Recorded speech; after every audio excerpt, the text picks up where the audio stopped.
Hi guys and welcome to America History Tales. Tonight we step quietly into a frozen night on the American frontier, where your boots press into fresh snow and a lonely cowboy bunkhouse waits beneath a sky full of sharp winter stars. You can almost hear the wooden walls creaking, the horses shifting outside, and the blizzard beginning its slow march across the open range now. Before you imagine this is a cozy little adventure with a warm blanket and a friendly campfire, remember this reality check: you probably won't survive this kind of winter night without a great deal of luck, preparation, and a very stubborn attitude. So, before you get comfortable, take a moment to like the video and subscribe, but only if you genuinely enjoy what I do here. And tell me where you are listening from and what time it is in your part of the world. Now, dim the lights. You find yourself standing in the year 1888, surrounded by the enormous quiet of the Western Plains. The world feels much larger here. There are no glowing screens, no quick messages, and no convenient little machine waiting to answer your questions. If you need to know what the weather is doing, you simply step outside and let the wind explain itself. Tonight, you are a ranch hand arriving at the bunkhouse after a long day of work. Snow gathers around your boots as you walk toward the simple wooden building. The door is not impressive. It does not have polished handles or a welcoming porch decorated with cheerful winter plants. It is a practical door, built to block the cold, and right now that is the only luxury that matters. The wind moves over the open range like a living thing. It whistles through gaps in fences and brushes against the walls with a soft but persistent rhythm. You pull your coat tighter and hurry inside, because the warmth waiting beyond that doorway is not just comfort, it is survival. Inside, the air smells of wool, smoke, leather, and old wood. The room is dimly lit, perhaps by a lamp flickering on a small table. Shadows stretch across the walls, making the bunkhouse feel both crowded and strangely peaceful. A few cowboys are already settling in for the night. Someone removes dusty boots, someone else checks a worn glove, another person quietly repairs a piece of tack by the light of the lamp. You realize quickly that this is not the romantic cowboy world painted in movies. There are no dramatic speeches under perfect sunsets every evening. Most nights are much simpler. You eat, you work, you repair what is broken, and you try to get enough sleep before the next demanding day begins. The frontier is less about constant adventure and more about endurance. The year 1888 sits in a fascinating period of American history. The cattle industry is still an important part of Western life. Although the famous open range era is beginning to change because of fences, expanding settlements, and new economic pressures, the cowboy is not disappearing overnight, but the world around him is slowly becoming more organized and less wild. You lower yourself onto a rough wooden bunk and feel the mattress beneath you. It is not exactly the kind of sleeping arrangement you would choose at a modern hotel. The bed is narrow, the blanket is heavy, and every sound in the room seems amplified. A cough from across the bunkhouse feels close. A boot dropping onto the floor sounds surprisingly loud, yet after a day outside, this simple place feels almost luxurious. A small, strange detail from frontier history comes to mind as you look around the room. Some cowboys carried personal items that seem unusual today, including small mirrors, pocket tools, and even bits of homemade remedies.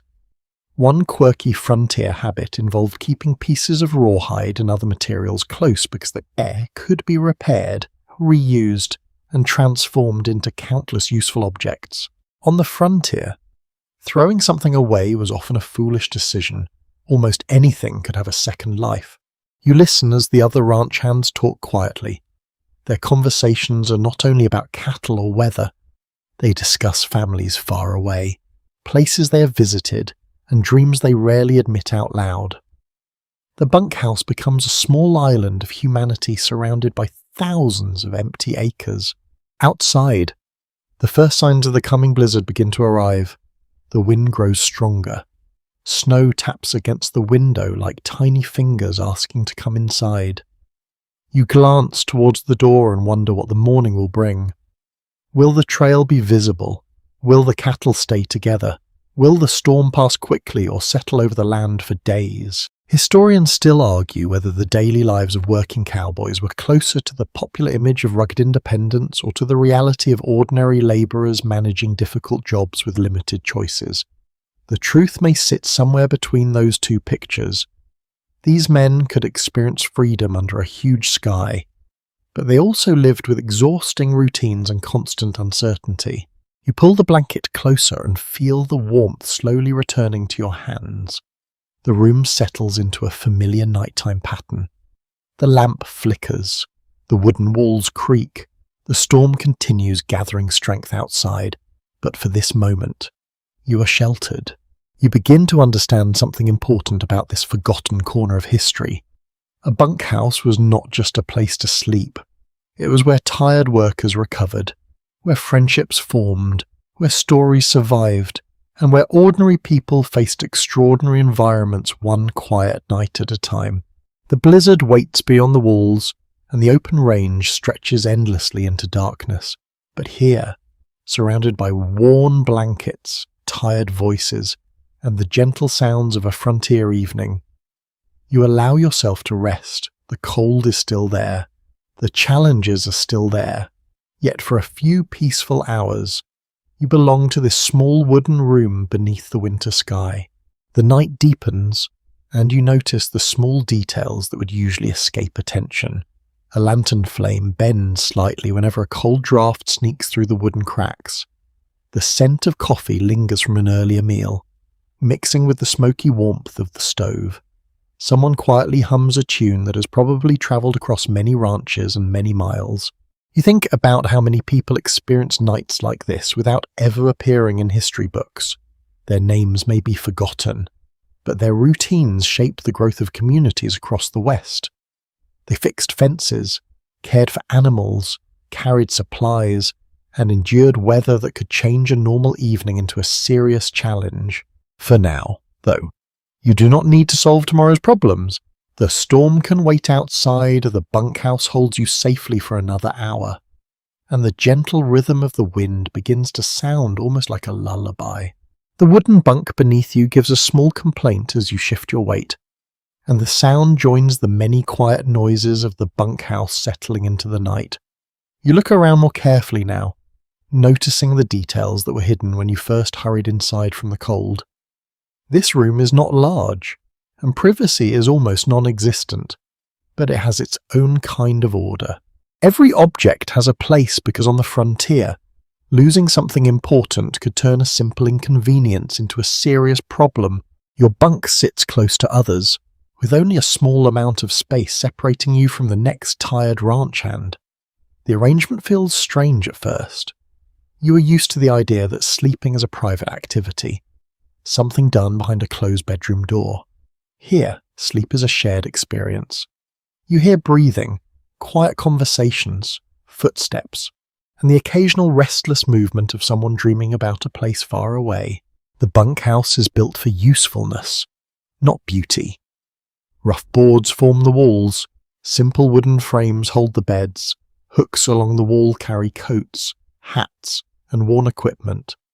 A few personal belongings rest nearby, reminders that each person here is more than just a worker. Someone has a family photograph tucked away, someone else keeps a small book. Another cowboy carefully protects a letter that has travelled many miles. You settle deeper beneath the blanket and understand why this basic shelter matters so much. After spending hours outside in freezing temperatures, even a plain wooden building feels welcoming. The walls may be thin, the floor may be hard, the furniture may be rough, but compared with the endless prairie during a winter storm, this room feels like a small fortress. The life of a cowboy in the late 19th century involved long periods of physical labour. Ranch hands often spent their days riding, feeding animals, repairing equipment, and managing the many tasks required to keep a cattle operation running. The popular image focuses on dramatic cattle drives and horseback scenes, but much of cowboy work was repetitive and practical. There were fences to mend, supplies to organize, and countless small problems waiting every morning. You watch one of the older ranch hands remove his hat and place it carefully beside his bed. The hat is not just a symbol of the West, it is a tool. It protects against sun, rain, dust, and cold. The same object that helps during a summer ride now hangs quietly beside a bunk while snow gathers outside. A younger cowboy nearby struggles to get comfortable. He adjusts his blanket, turns over, then turns back again. You almost smile because even in 1888 people still have the same problem. A hard bed remains a hard bed no matter what century you live in. The difference is that today you might complain about a mattress being slightly too firm. Here, you are grateful that the mattress exists at all. The bunkhouse also becomes a place where information travels. Before modern communication connected distant communities instantly, people relied heavily on personal conversations, letters, newspapers, and travelers carrying news from one location to another. A ranch hand arriving from another town could bring stories about weather, politics, prices, and changes happening across the country. Tonight, those stories are quieter. The storm encourages everyone to speak softly. The wind outside almost feels like another person in the room, constantly reminding you that the frontier is still there beyond the walls. A curious little piece of cowboy culture appears when you notice a small collection of items near one bunk. There are coins, a pocket knife, and a few unusual keepsakes. Many cowboys carried objects that reminded them of home, including small tokens, photographs, and souvenirs from places they had passed through. Some even carried tiny personal collections of natural objects, such as unusual stones or pieces of wood, because the landscape itself became part of their memories. You might find it surprising that a working cowboy could be sentimental. The old legends often portray these men as emotionless figures who only cared about horses and adventure. But inside this bunkhouse, you see another side. These are people who miss loved ones, worry about the future, and hold on to small reminders of a life beyond the ranch. Historians still debate whether bunkhouse culture created a strong sense of brotherhood among cowboys, or whether it was mainly a practical arrangement created by employers who needed workers housed together. Some researchers emphasize friendship and shared experiences, while others point out that these living conditions were often shaped by economic necessity. Like many parts of frontier history, the answer is complicated. The stove continues to provide a small amount of warmth. You stretch your hands toward it and feel the dry heat touching your fingers. Someone adds another piece of wood, and the room briefly brightens. Faces appear more clearly in the glow for a moment. The storm outside feels distant. You notice how carefully everyone treats their belongings. A coat is folded neatly. Boots are placed where they can be found quickly. A saddle blanket is positioned away from moisture. There is a quiet discipline here. Life on a ranch teaches people that preparation is not optional. Forgetting a simple task today could create a much bigger problem tomorrow. The sounds of the bunkhouse become softer as the evening continues. A few conversations fade away. Someone begins to snore gently. The younger cowboy finally stops moving and finds a comfortable position. You hear the wind rushing across the open range, but now it feels less threatening. It becomes part of the background, like ocean waves or rain against a window. You think about the thousands of nights like this that unfolded across the American West. Not the famous moments recorded in newspapers, not the dramatic stories repeated in movies, just ordinary nights where workers came inside, removed their boots, shared a meal, and hoped for calmer weather by morning. The bunkhouse represents a quieter side of history. It is not a battlefield or a grand government building. It is simply a room where people rested. Yet these simple spaces reveal so much about daily life, about cooperation, endurance, and the human need for comfort. Outside, the blizzard continues to gather power. Snow presses against the windows, and the wooden walls answer with familiar creaks. But inside, you're surrounded by warmth, tired companions, and the steady rhythm of a frontier night. You close your eyes for a moment and let yourself imagine the years of footsteps that have crossed this floor. Every mark in the wood tells a tiny story. Every worn corner suggests someone who leaned against it after a long day.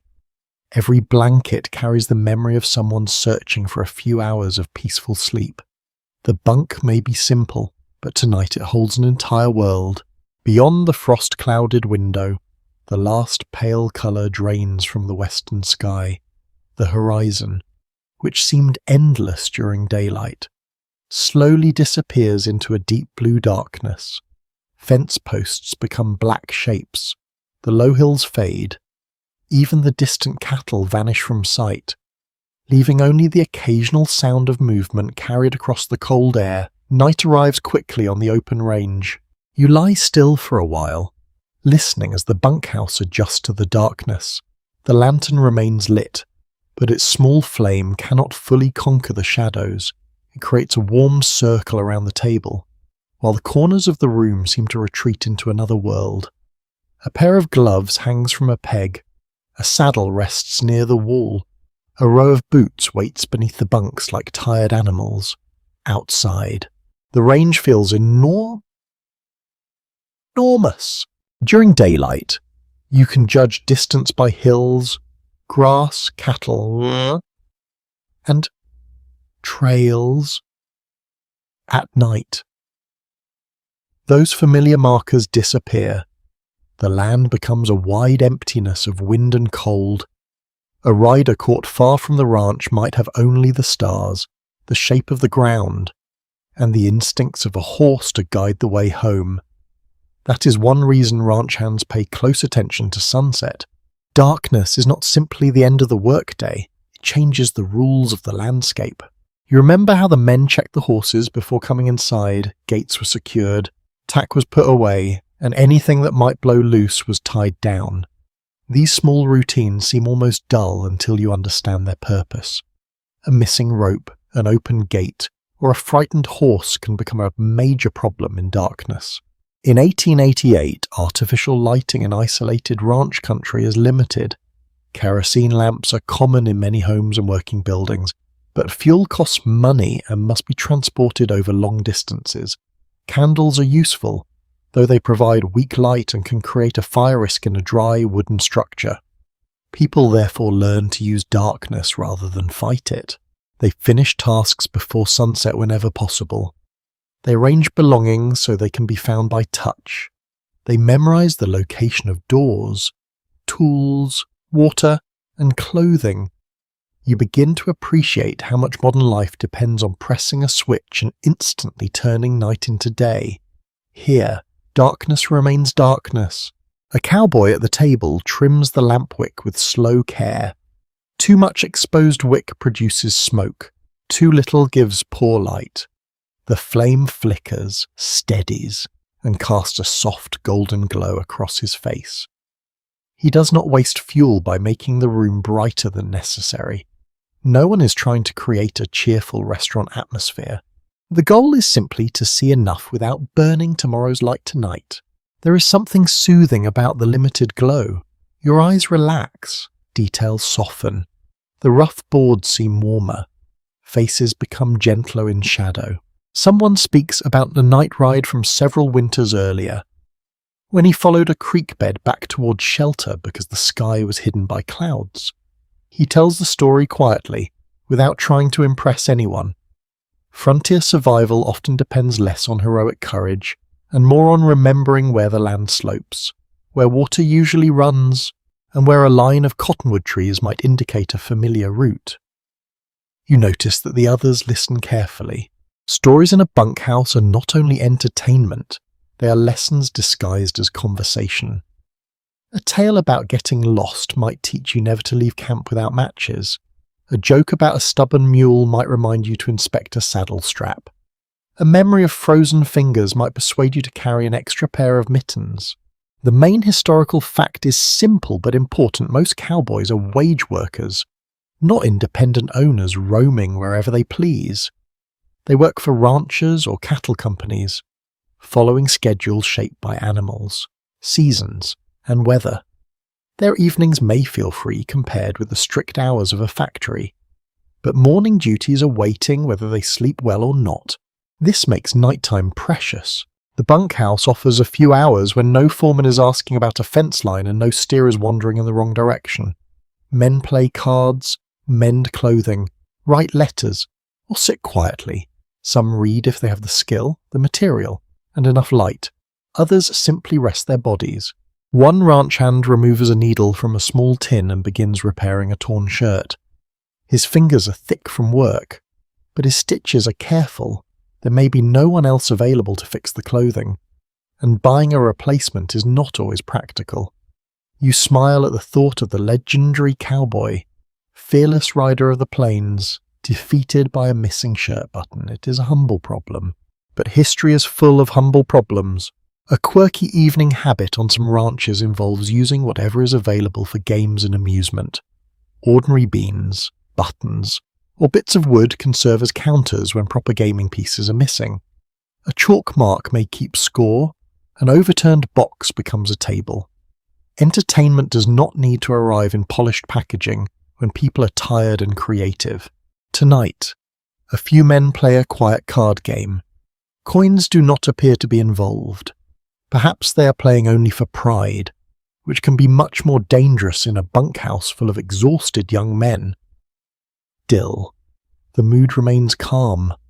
One player studies his cards with the seriousness of a military commander. Another looks far too pleased with himself. You suspect someone is bluffing badly. The cards make a soft snapping sound as they touch the table.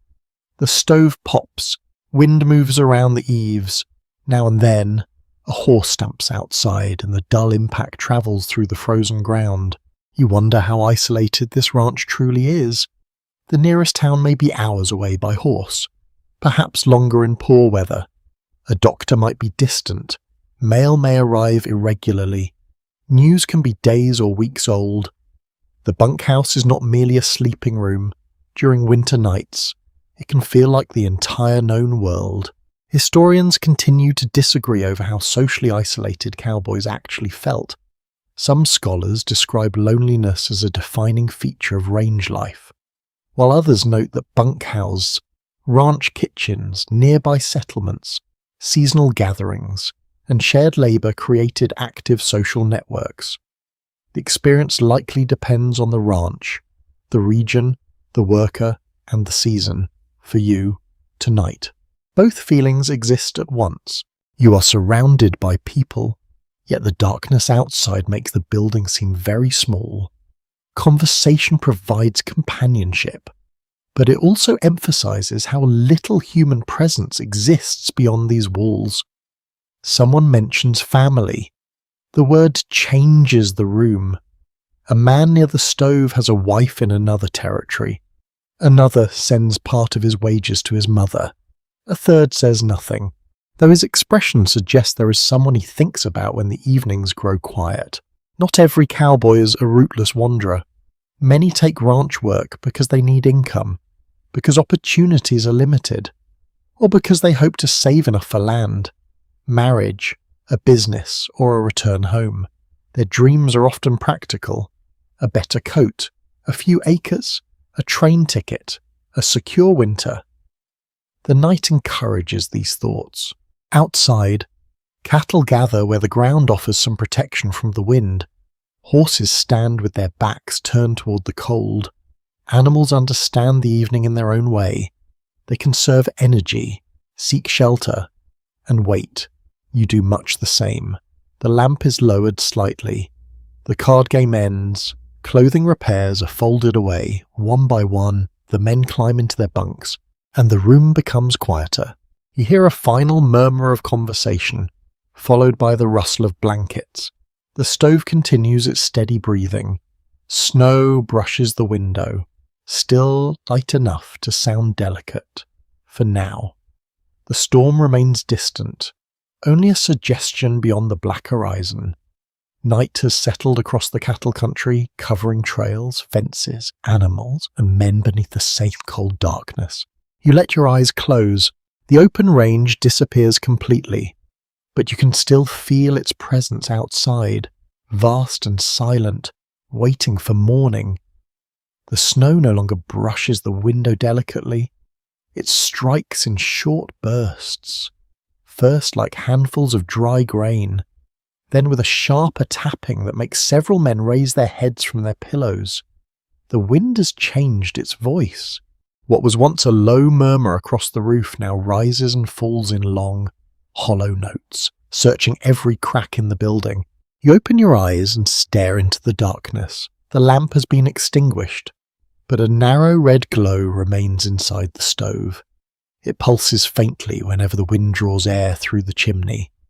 Around you, the bunkhouse is almost still. Blankets form uneven shapes on the bunks. Boots rest in rows along the floor. A coat hanging near the door sways slightly as a draught slips through the boards. Someone mutters that the storm has arrived sooner than expected. No one answers at first. On an open range, a blizzard can transform familiar country with astonishing speed. Trails disappear beneath drifting snow. Fence lines become difficult to follow. A shallow dip in the ground fills until it looks level. Even a ranch hand who knows every creek and ridge may lose direction when wind-driven snow erases the horizon. You listen more carefully. The storm does not sound like ordinary weather. It sounds purposeful. Snow scrapes against the walls. The roof timbers give small, strained creaks. Somewhere outside, a loose length of chain knocks against wood in an irregular rhythm. 3 knocks, then silence. 2 more knocks, then a sudden clatter as the wind catches it again. One of the older cowboys climbs from his bunk. He does not hurry, but his movements are immediate and practiced. He crosses the cold floor in his socks, lifts the stove lid, and adds 2 pieces of wood. Sparks rise briefly, illuminating his hands and the tired lines around his eyes. "Best keep it going," he says. "That is enough to wake several others." You sit up and pull the blanket around your shoulders. The room has grown colder. The air near your face feels dry, but the floor seems to radiate a damp chill through the building. Your breath is not yet visible, though you suspect it might be before morning if the fire weakens. The men do not panic. Panic wastes energy, and there is nothing useful to be done by rushing blindly into darkness. Instead, they begin a quiet inventory. Is there enough wood near the stove? Is the door secured? Were the horses brought close enough to shelter? Are the cattle in a protected section of the range? Or are they already drifting before the wind? A winter storm presents a cruel problem for cattle. Their instinct is often to turn away from the wind and move with it. On unfenced ranges, entire herds can drift for miles, sometimes pressing against barriers or becoming scattered across vast distance. Ranchers learn to place feed, shelter, and fencing carefully, though even good preparation could fail here. Extreme conditions. The great cattle losses of the severe winter of 1886 and 1887 had already shaken the western ranching industry.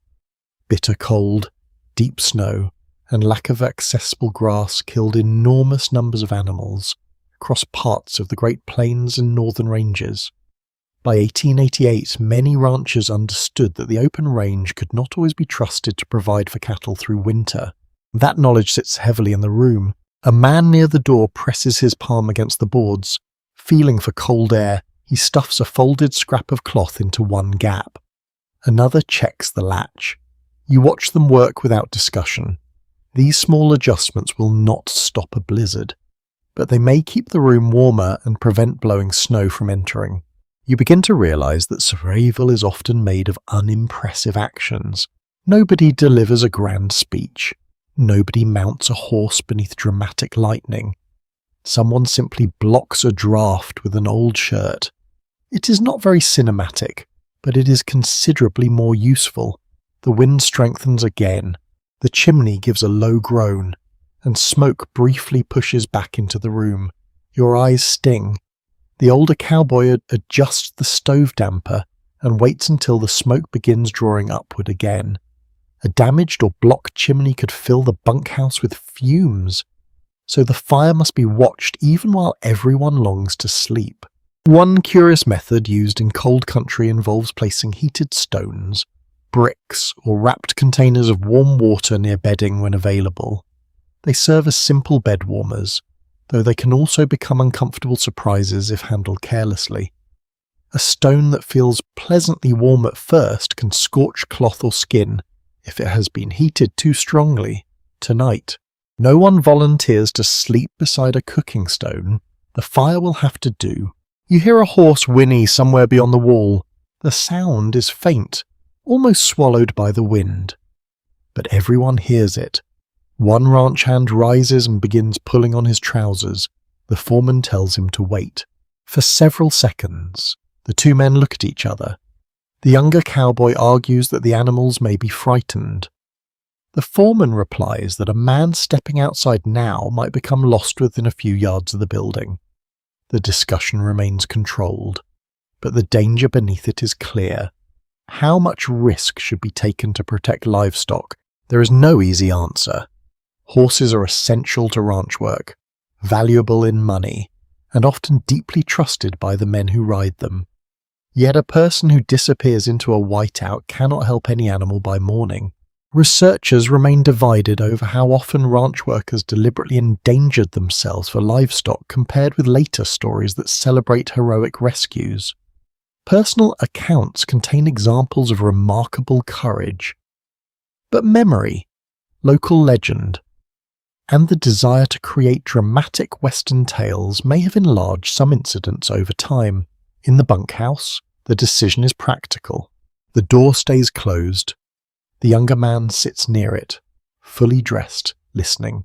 You imagine what lies outside, snow moving sideways through the darkness, horses pressing together behind a windbreak, cattle lowering their heads, fences vanishing beneath drifts, the entire range becoming a shifting white surface with no clear edge between earth and sky.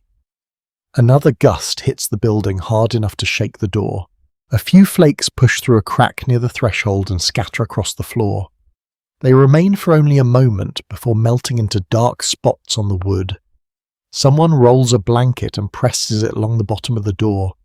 The room grows warmer as the new fire catches. Resin pops inside the stove. The iron sides begin to glow faintly, and the smell of smoke, wool, and damp clothing thickens around you. Conversation resumes, but now it is quieter and more serious. One man recalls a rider who tied a rope between a barn and a house during a storm, so he could follow it without losing his way. Another speaks of finding cattle frozen against a fence after a sudden temperature drop. A third says he once walked in a circle for nearly an hour because snow destroyed every sense of direction. These stories are not told to frighten you. They're a way of measuring the night. You ask yourself how anyone knew a major storm was coming before modern forecasting. Ranchers watched clouds, wind direction, temperature, animal behavior, and changes in air pressure that they could feel but not always explain. Telegraph networks and weather reports existed by this period, yet isolated ranches might receive warnings too late, incomplete, or not at all. Or the sky itself remained the most immediate source of information. Tonight, perhaps the signs had been noticed. A strange stillness before dusk, a sudden drop in temperature, high clouds moving in an unfamiliar direction. Yet work had continued because work always continued, right up until the weather made the decision for everyone. You draw your knees closer beneath the blanket. Sleep now feels less certain. Each noise suggests a new problem. Is that only snow sliding from the roof, or has a branch broken? Is the knocking chain harmless, or is a gate swinging open? Is the horse calling from fear, cold, or injury? The foreman remains near the stove, half awake. He watches the fire and listens to the roof. His presence steadies the room. Leadership here does not require constant orders. Sometimes it means staying awake while everyone else tries to rest. Gradually, the men lie back down, the younger cowboy keeps his clothes on, another places his boots beside the bunk with the openings facing him, ready to step into quickly. You follow his example. It seems wise to know exactly where everything is if the fire fails or the roof begins to leak. The blizzard continues building beyond the door, covering the ranch inch by inch, yet inside. The bunks hold their tired occupants, the stove glows, and the wooden walls remain firm, for another hour at least. The little building stands against the storm. You close your eyes again, not because the night has become safe, but because exhaustion finally outweighs worry. The wind circles the bunkhouse, rattles the latch, and sweeps onward across the hidden range. The storm keeps moving around the bunkhouse, but your attention slowly returns to the room itself. In darkness, every sound becomes clearer. The building seems to breathe through its walls, floorboards, chimney, and roof. What looked like a rough wooden shelter by daylight now reveals an entire hidden orchestra of frontier life. A bunk creaks as someone turns over. Leather gives a soft groan from the saddle near the wall. The stove ticks as heated iron expands. Wind presses against the boards, retreats, then returns with greater force. You remain still beneath the blanket and begin sorting one sound from another.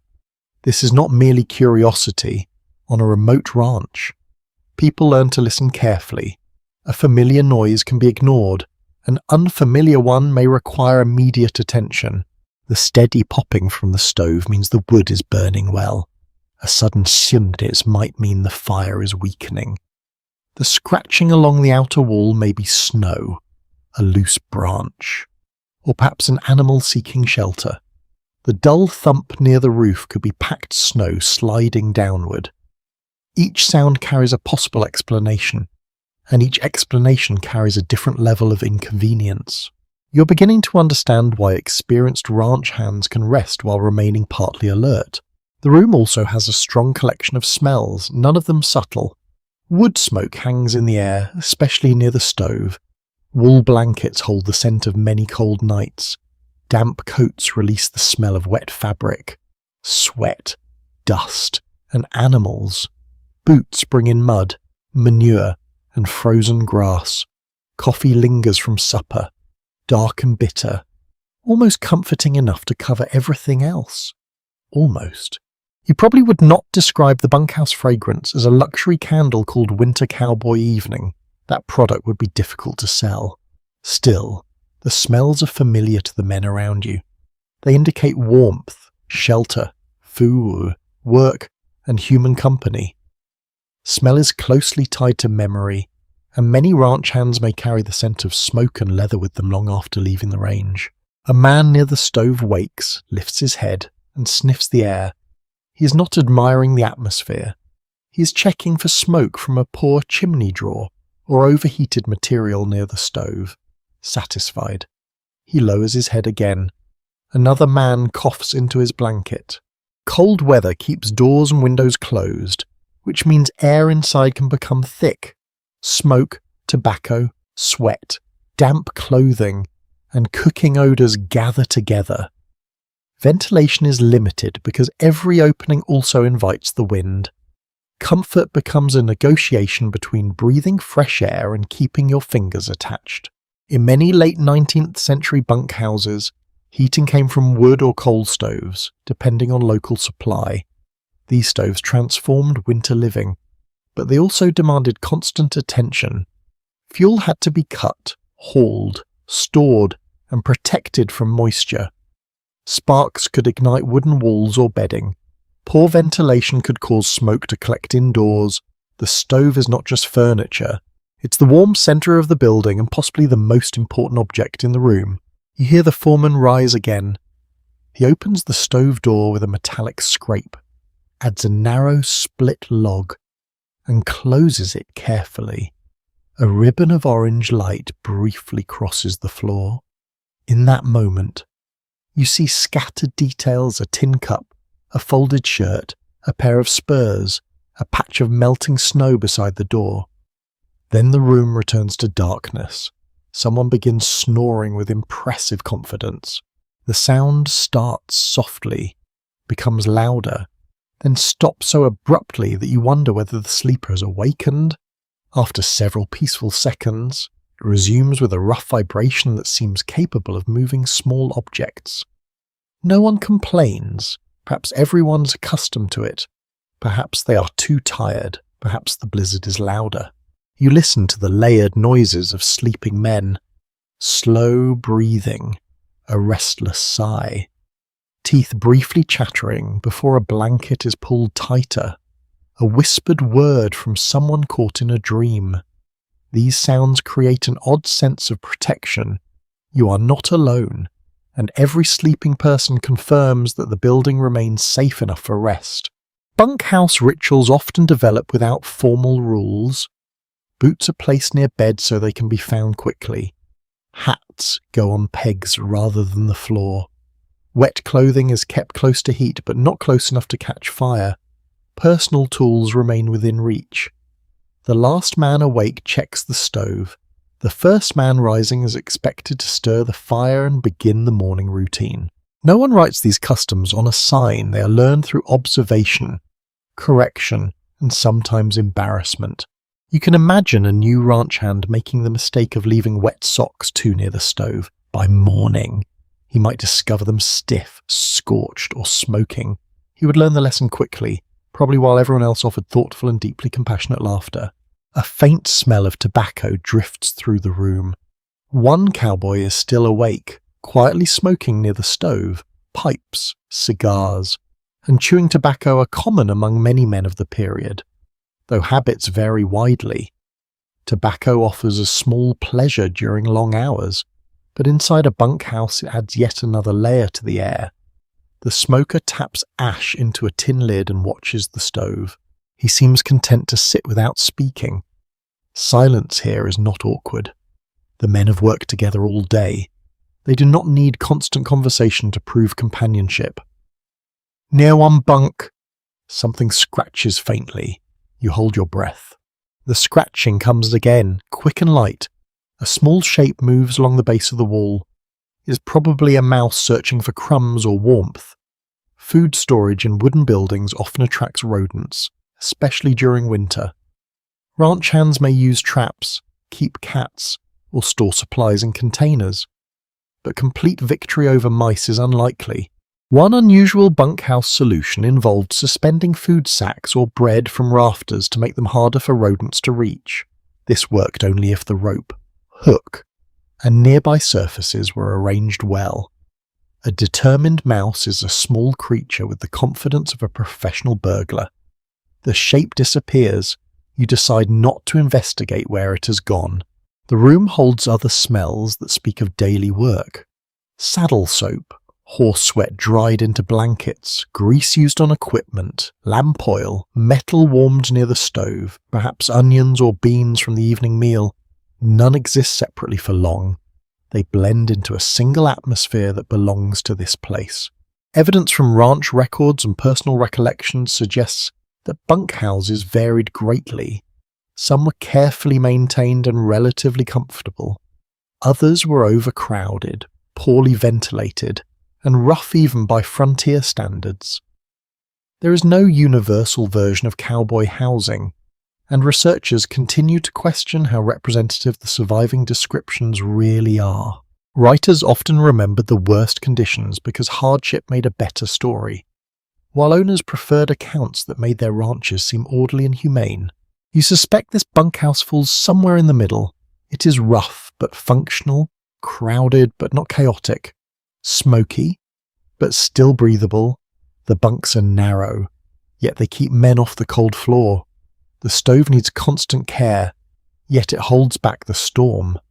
A louder crash comes from outside. Several men wake instantly. For a few seconds, no one moves, everyone listens. The wind continues. Snow hits the wall. Then comes a faint rolling sound, followed by silence. The foreman says it was probably a barrel or loose bucket. probably as doing considerable work in that sentence. No one opens the door to check. The quiet returns slowly. A blanket rustles. Someone clears his throat. The snoring begins again, almost proudly. The smoker finishes his pipe and presses the remaining ember out against the tin lid, before lying down. He walks around the stove and looks at the door. He checks the latch with one hand, then places another piece of cloth into a narrow wall gap where snow has begun to gather. This, too, is a ritual. Inspect, adjust, conserve, endure. You breathe in carefully, smoke, wool, leather, coffee, cold air, and the faint, clean scent of snow all meet in your lungs. It is not pleasant in the modern sense, but it feels complete. Every smell and sound tells you where you are. You are in a working bunkhouse during a winter storm in 1888. The stove ticks, the roof creaks, the wind passes over the range, and the room, filled with the ordinary evidence of human life, settles around you once more. The warmth of the bunkhouse begins to loosen the ache in your shoulders, and as your body settles, the day returns to you in fragments, before the snow thickened, before the door rattled under the force of the wind. You had spent hours moving through the cold with little time to think about comfort. Morning had begun in darkness. You remember the foreman calling everyone awake while the stove was still struggling back to life? Blankets were pushed aside, boots pulled on, and stiff fingers worked buttons in the weak light. No one waited for the sun. Cattle do not adjust their needs because a ranch hand would prefer another hour of sleep. You had stepped outside carrying a lantern, and the cold had struck your face with such force that it felt almost solid. The sky was clear then, scattered with stars, and the snow underfoot squeaked beneath your boots. That sharp sound often accompanies very low temperatures, when dry snow crystals grind together rather than melting slightly under pressure. Your first task had been to check the horses. They stood close together in the dimness, their breath rising in pale clouds. Frost clung to their manes. One animal stamped impatiently as you approached, while another turned its head and watched you with the tired suspicion of a creature that knows work is coming. You ran your hand along a horse's shoulder, feeling warmth beneath the winter coat. Leather tack had stiffened overnight, so every strap required inspection. Cold can make worn leather brittle, and a cracked cinch or broken rein can become dangerous once you are miles from shelter. You lifted the saddle, already heavy before frost and numb fingers made the job harder. Modern images often show cowboys swinging easily into the saddle and riding towards the horizon. They rarely show the less glamorous minutes spent untangling frozen straps, while a horse shifts sideways and quietly judges your competence. By sunrise, you were moving across the ranch with two other men. The land looked peaceful, though the wind already carried a warning edge. Low clouds gathered in the north, grass showed through shallow snow in places, but cattle had to work for every mouthful. Winter feeding on large western ranches could be difficult, especially where owners had relied too heavily on natural grazing. Hay had to be cut during warmer months, stacked, transported, and protected in severe winters. Supplies ran short or became impossible to reach. The disastrous season of 1886 and 1887 exposed the weakness of ranching systems that assumed cattle could survive almost entirely on open grass. Now, in 1888, more ranchers were paying attention to winter preparation. Though change came unevenly, you had spent part of the morning breaking ice at a water source. The work looked simple from a distance. It was not. You raised a heavy tool and struck the frozen surface again and again. Each blow sent a hard vibration through your arms. Chips of ice scattered across your coat. Beneath the frozen crust, dark water moved slowly, and cattle waited nearby, restless and crowded. Animals need water even in severe cold, but snow alone may not provide enough, especially for large herds. Keeping access open could require repeated labour throughout the day. The ice returned quickly, as though offended by your efforts. By the time the opening was wide enough, Your gloves were damp and your sleeves stiff with frost. Then came the fences. Barbed wire had spread rapidly across the West during the 1870s and 1880s, reshaping the open range. It allowed landowners to control grazing and mark property more cheaply than many earlier fencing methods. It also created conflict, particularly where long-used trails or water sources were suddenly blocked.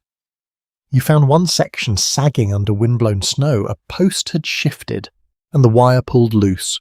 Repairing it required you to dismount, clear the snow, and work with metal that seemed eager to remove all feeling from your fingers.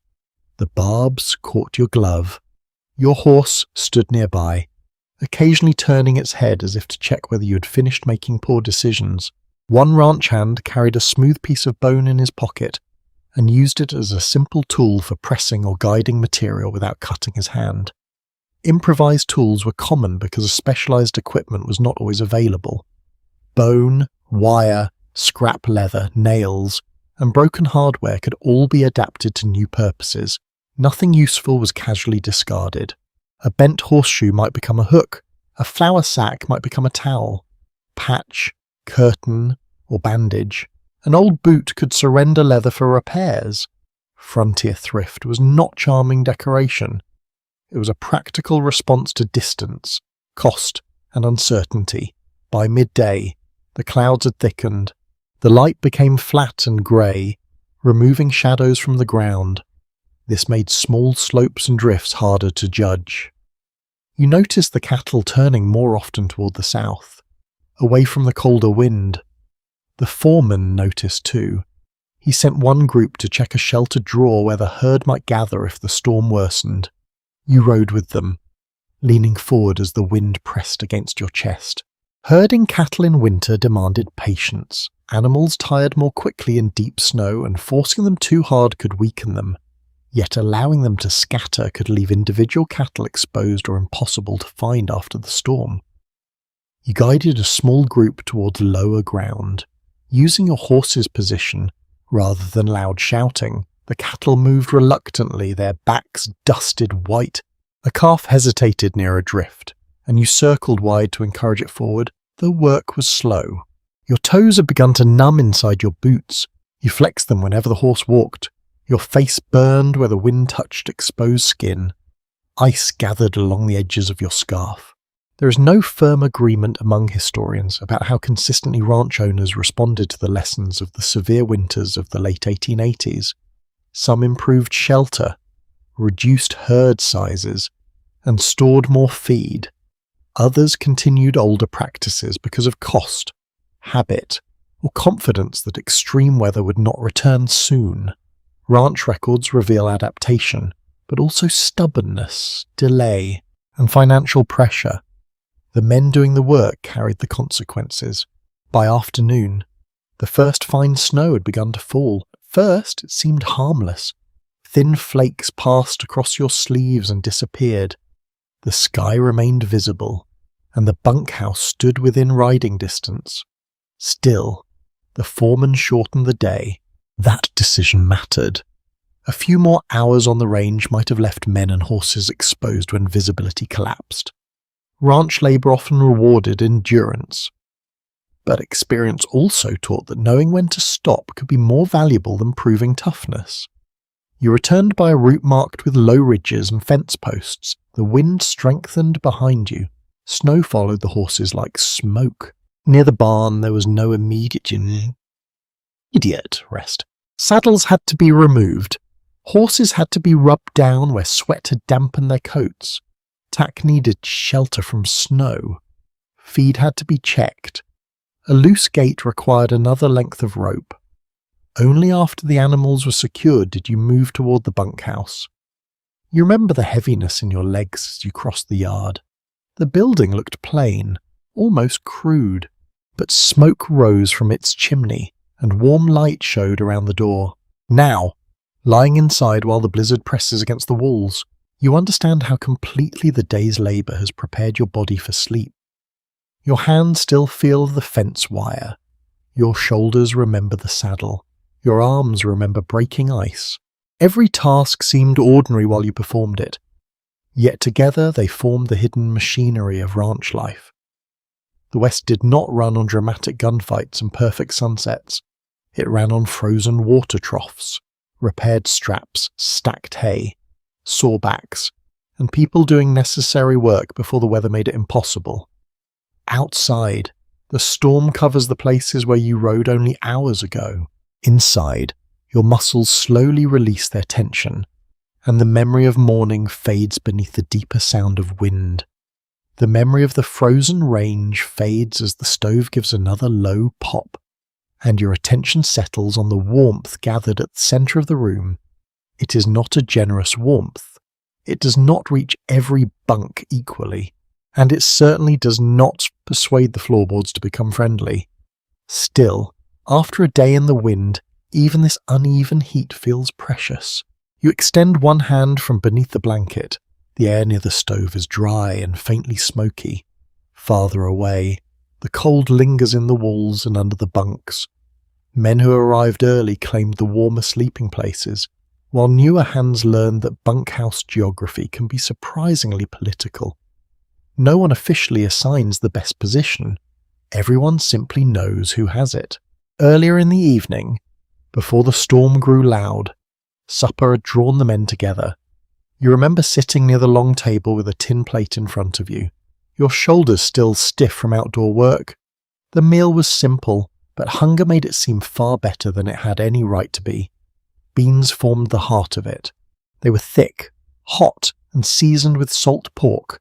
A rough piece of bread rested beside them, along with coffee strong enough to make sleep reconsider its plans. There may have been potatoes or onions, depending on what the ranch had stored. Fresh vegetables in winter were less reliable, especially far from railway towns and regular supply routes. Cowboy meals varied by ranch, season, region, and budget, but preserved foods played a major role. Flour, beans, coffee, salt meat, dried fruit, molasses, and canned goods could survive transportation and storage better than delicate ingredients. On wealthier ranches, or those near settlements, the menu might be broader. On poorer or more isolated operations, repetition was almost guaranteed. You lift the remembered spoon and taste beans again. They are soft, smoky, and slightly overcooked. No one complains. Complaining does not improve them, and there are still more beans tomorrow. A cook working for a ranch crew carries considerable influence.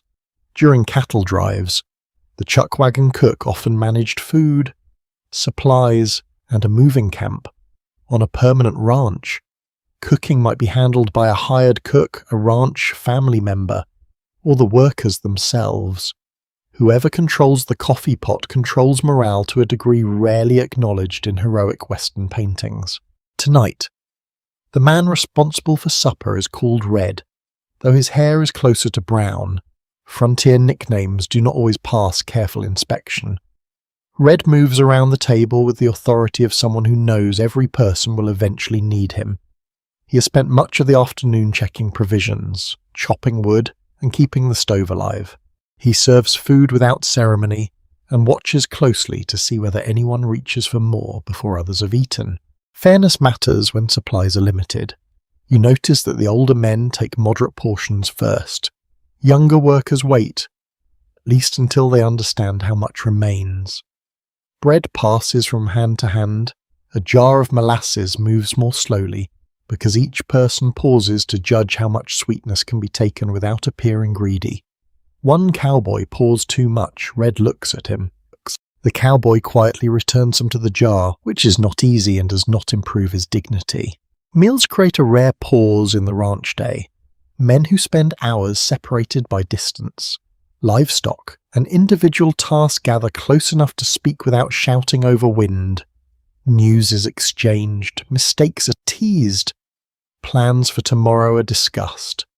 Though tonight, the storm makes those plans uncertain. You listen as the conversation shifts from cattle to towns, from towns to women, and from women to exaggerated claims about personal charm. A young ranch hand insists that a shopkeeper's daughter smiled at him during his last visit. Someone asks whether she was smiling at him or at the fact that he had finally washed. The table erupts in quiet laughter. Bunkhouse humour is rarely delicate. It is built from repetition, observation, and the useful knowledge that everyone has made at least one foolish mistake. A rider who falls into a creek may hear about it for years. A man who burns breakfast once may never again be trusted near a skillet without witnesses. The teasing sounds harsh to an outsider, yet it often carries affection in a difficult environment. Joking can release tension and reinforce belonging. To be included in the laughter is sometimes to be accepted. Not every bunkhouse is harmonious. Of course, men arrive from different regions, cultures, and backgrounds. Tempers rise, wages may be low, privacy is scarce. Some workers stay only briefly, while others form close bonds over many seasons. The social history of cowboy crews is more diverse than popular entertainment often suggests. Black cowboys, Mexican and Mexican-American vaqueros, indigenous workers, European immigrants, and white Americans all contributed to ranching across the West. Their experiences were not equal, and discrimination shaped wages, status, and opportunity. Yet daily labour also forced people into practical cooperation. Around this table, skill carries weight. The person who can calm a frightened horse, repair a saddle, find water, or guide cattle through bad weather earns respect. Whatever stories outsiders may tell about who belongs in the West, among historians, there is continuing disagreement about how far bunkhouse companionship crossed racial and cultural boundaries and practice. Some surviving accounts describe genuine friendship and shared identity among workers. Others reveal segregation, unequal treatment, and prejudice that remained powerful even within mixed crews. The evidence suggests both cooperation and exclusion, often existing side by side. Tonight, no one offers a lecture on social structure. They pass the bread. A small tin of preserved peaches appears near the end of the meal. The discovery changes the mood instantly. Sweet canned fruit is a luxury beside beans and salt meat, especially during winter. Red claims the tin has been saved for bad weather. One man says that by this standard, they should have opened it weeks ago.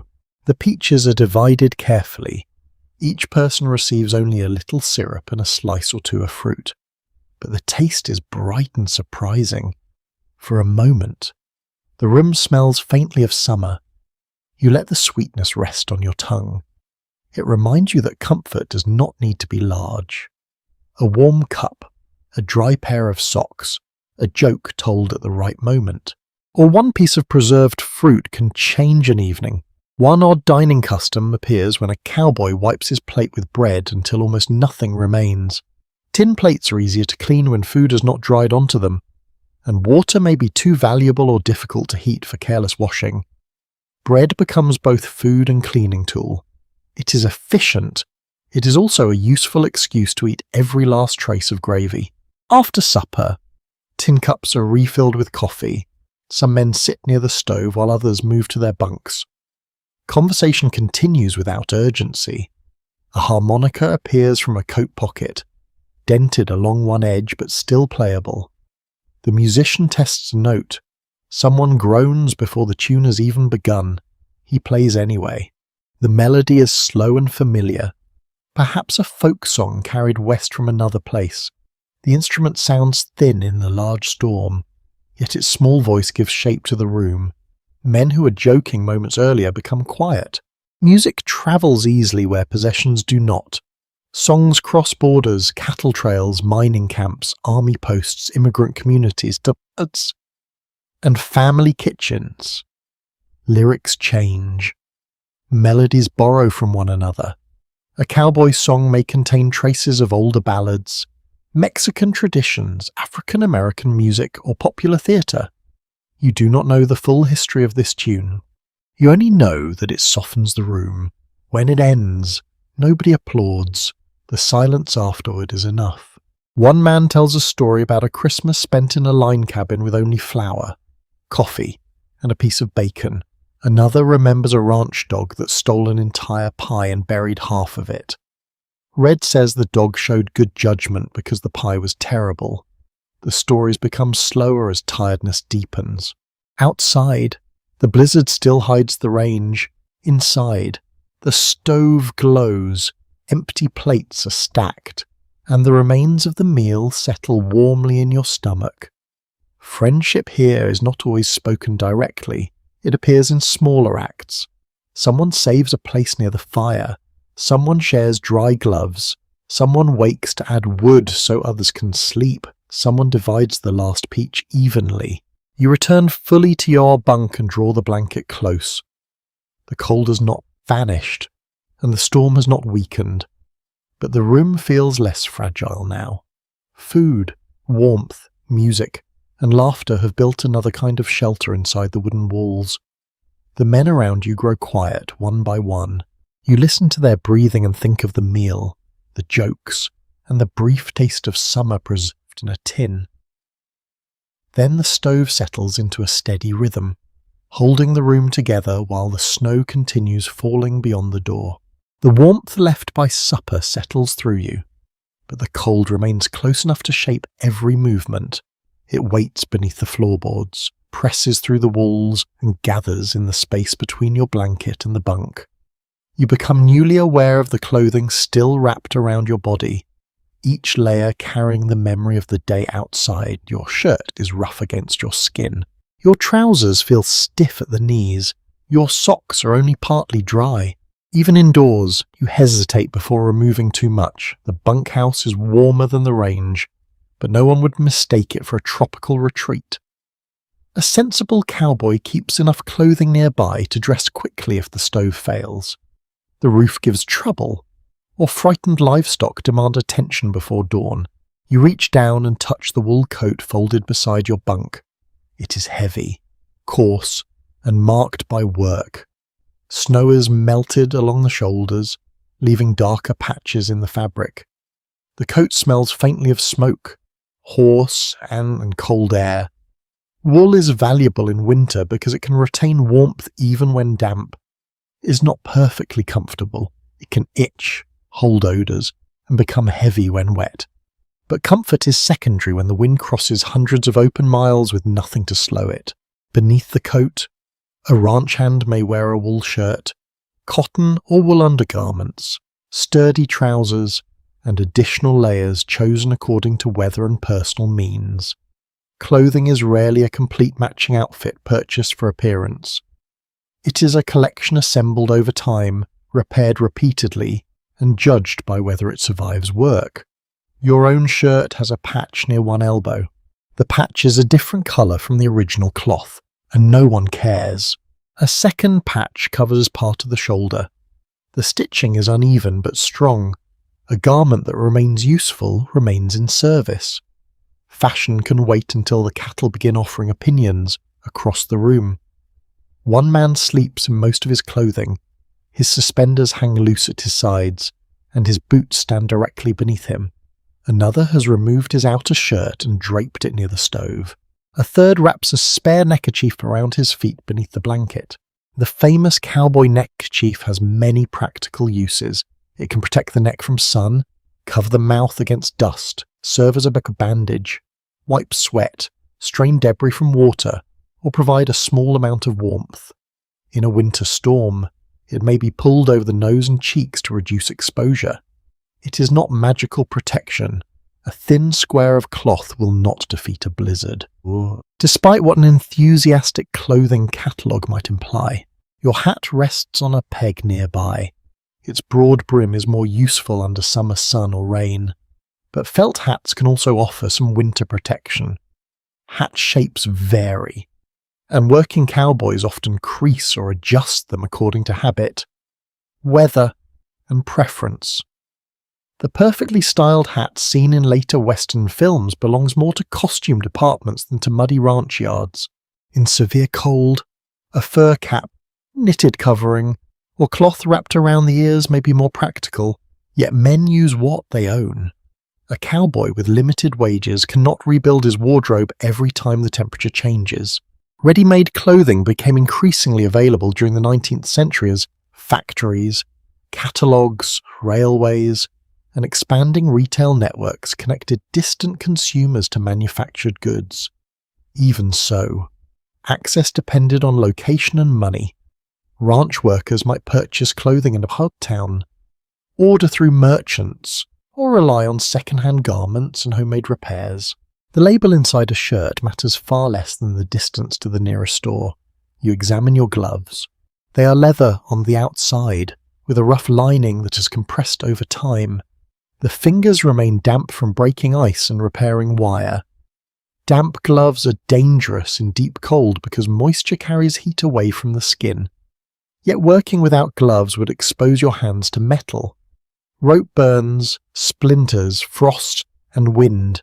The solution is to carry a spare pair when possible. Not everyone does. Extra clothing takes space, costs money, and can be lost. Still, experienced riders learn that dry mittens may be more valuable than another small tool. Mittens generally preserve heat better than gloves because the fingers share warmth, though they make detailed work more difficult. That creates an irritating frontier choice. Warm fingers cannot easily repair a buckle, while flexible fingers may soon become too cold to repair anything. A man near the stove turns his socks on a wooden peg. Steam rises faintly from them. He watches closely, making sure they do not scorch. Socks are essential, but many 19th century workers own fewer pairs than modern people would consider reasonable. You may wear wool socks, knitted at home or purchased through a store. They are pulled over long underdrawers and tucked carefully to avoid wrinkles. A fold in the wrong place can rub the skin during hours of riding, turning a minor annoyance into a painful wound. Boots require the same attention. Cowboy boots of this period are shaped for riding, with heels that help prevent the foot from sliding through the stirrup and relatively smooth soles that allow quick release. Styles vary, and not every ranch hand wears the highly decorated boots associated with later Western fashion. In winter, riding boots present problems. Leather conducts cold and narrow shapes may restrict extra socks. Snow can enter from above. Wet boots may stiffen overnight or shrink as they dry. You remember removing yours near the stove earlier. Careful not to place them too close. Excessive heat can crack leather and damage stitching. A slow drying process is safer, though patience is difficult when you expect to put them on again before sunrise. One peculiar solution sometimes used for wet footwear involves filling boots with dry oats, bran, paper cloth, or other absorbent material to draw out moisture and help them keep their shape. The method depends on what is available, and it can leave the owner explaining why his boots appear to be preparing breakfast. Tonight, scraps of cloth are pushed into one pair. Another pair receives nothing but hope. The small metal spurs near the wall catch a thread of firelight. Spurs assist communication between rider and horse when used properly, though their romantic reputation often overshadows their practical purpose.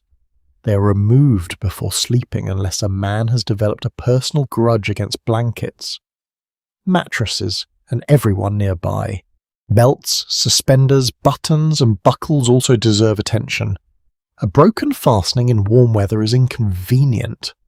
In a blizzard, it can expose layers to wind or make movement difficult. Men carry spare cord, pins, wire, or leather thongs for emergency repairs. You notice one cowboy's coat closes with mismatched buttons. One is dark horn, another pale bone, and a third appears to have come from an entirely different garment. The coat does not mind. There remains lively disagreement among clothing historians about how closely surviving garments and commercial illustrations represent what ordinary cowboys actually wore. Museum pieces often belong to people who preserved them carefully, while the most heavily used clothing was patched, worn out, repurposed, or discarded. Photographs can show formal outfits chosen for the camera rather than daily working clothes.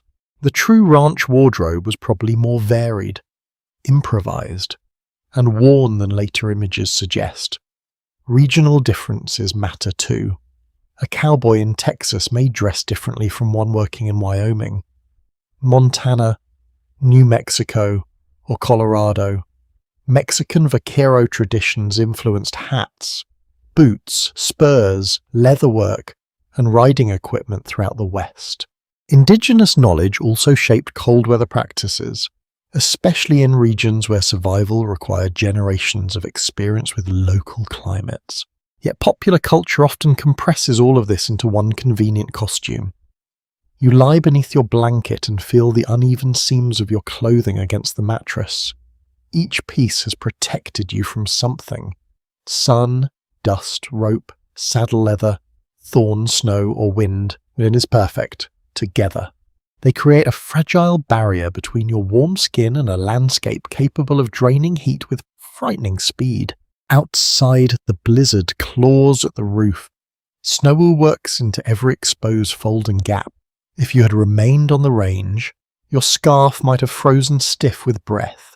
Ice would have gathered in your mustache, if you had one, and your coat might have developed a white crust along the windward side. Inside, you can loosen your collar, you can dry your gloves. You can place your boots where they will not freeze solid. These are small luxuries, but tonight they feel enormous. The stove gives another soft tick. Wool, leather, and cotton slowly release the cold they carried indoors. Around you, patched sleeves and mismatched buttons rest in the darkness, ready to be pulled on again when morning finally reaches the snowbound ranch. The clothing around you dries slowly, but the storm beyond the walls keeps reminding you what those layers would mean if the bunkhouse were no longer here. You picture the open range under darkness, stripped of landmarks and buried beneath moving snow. A rider caught outside tonight would not have the luxury of waiting for perfect conditions.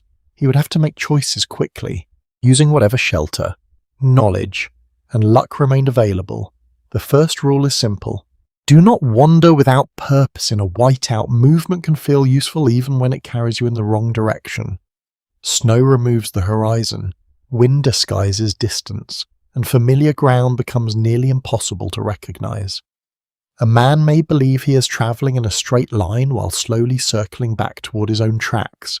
You imagine stepping outside the bunkhouse door.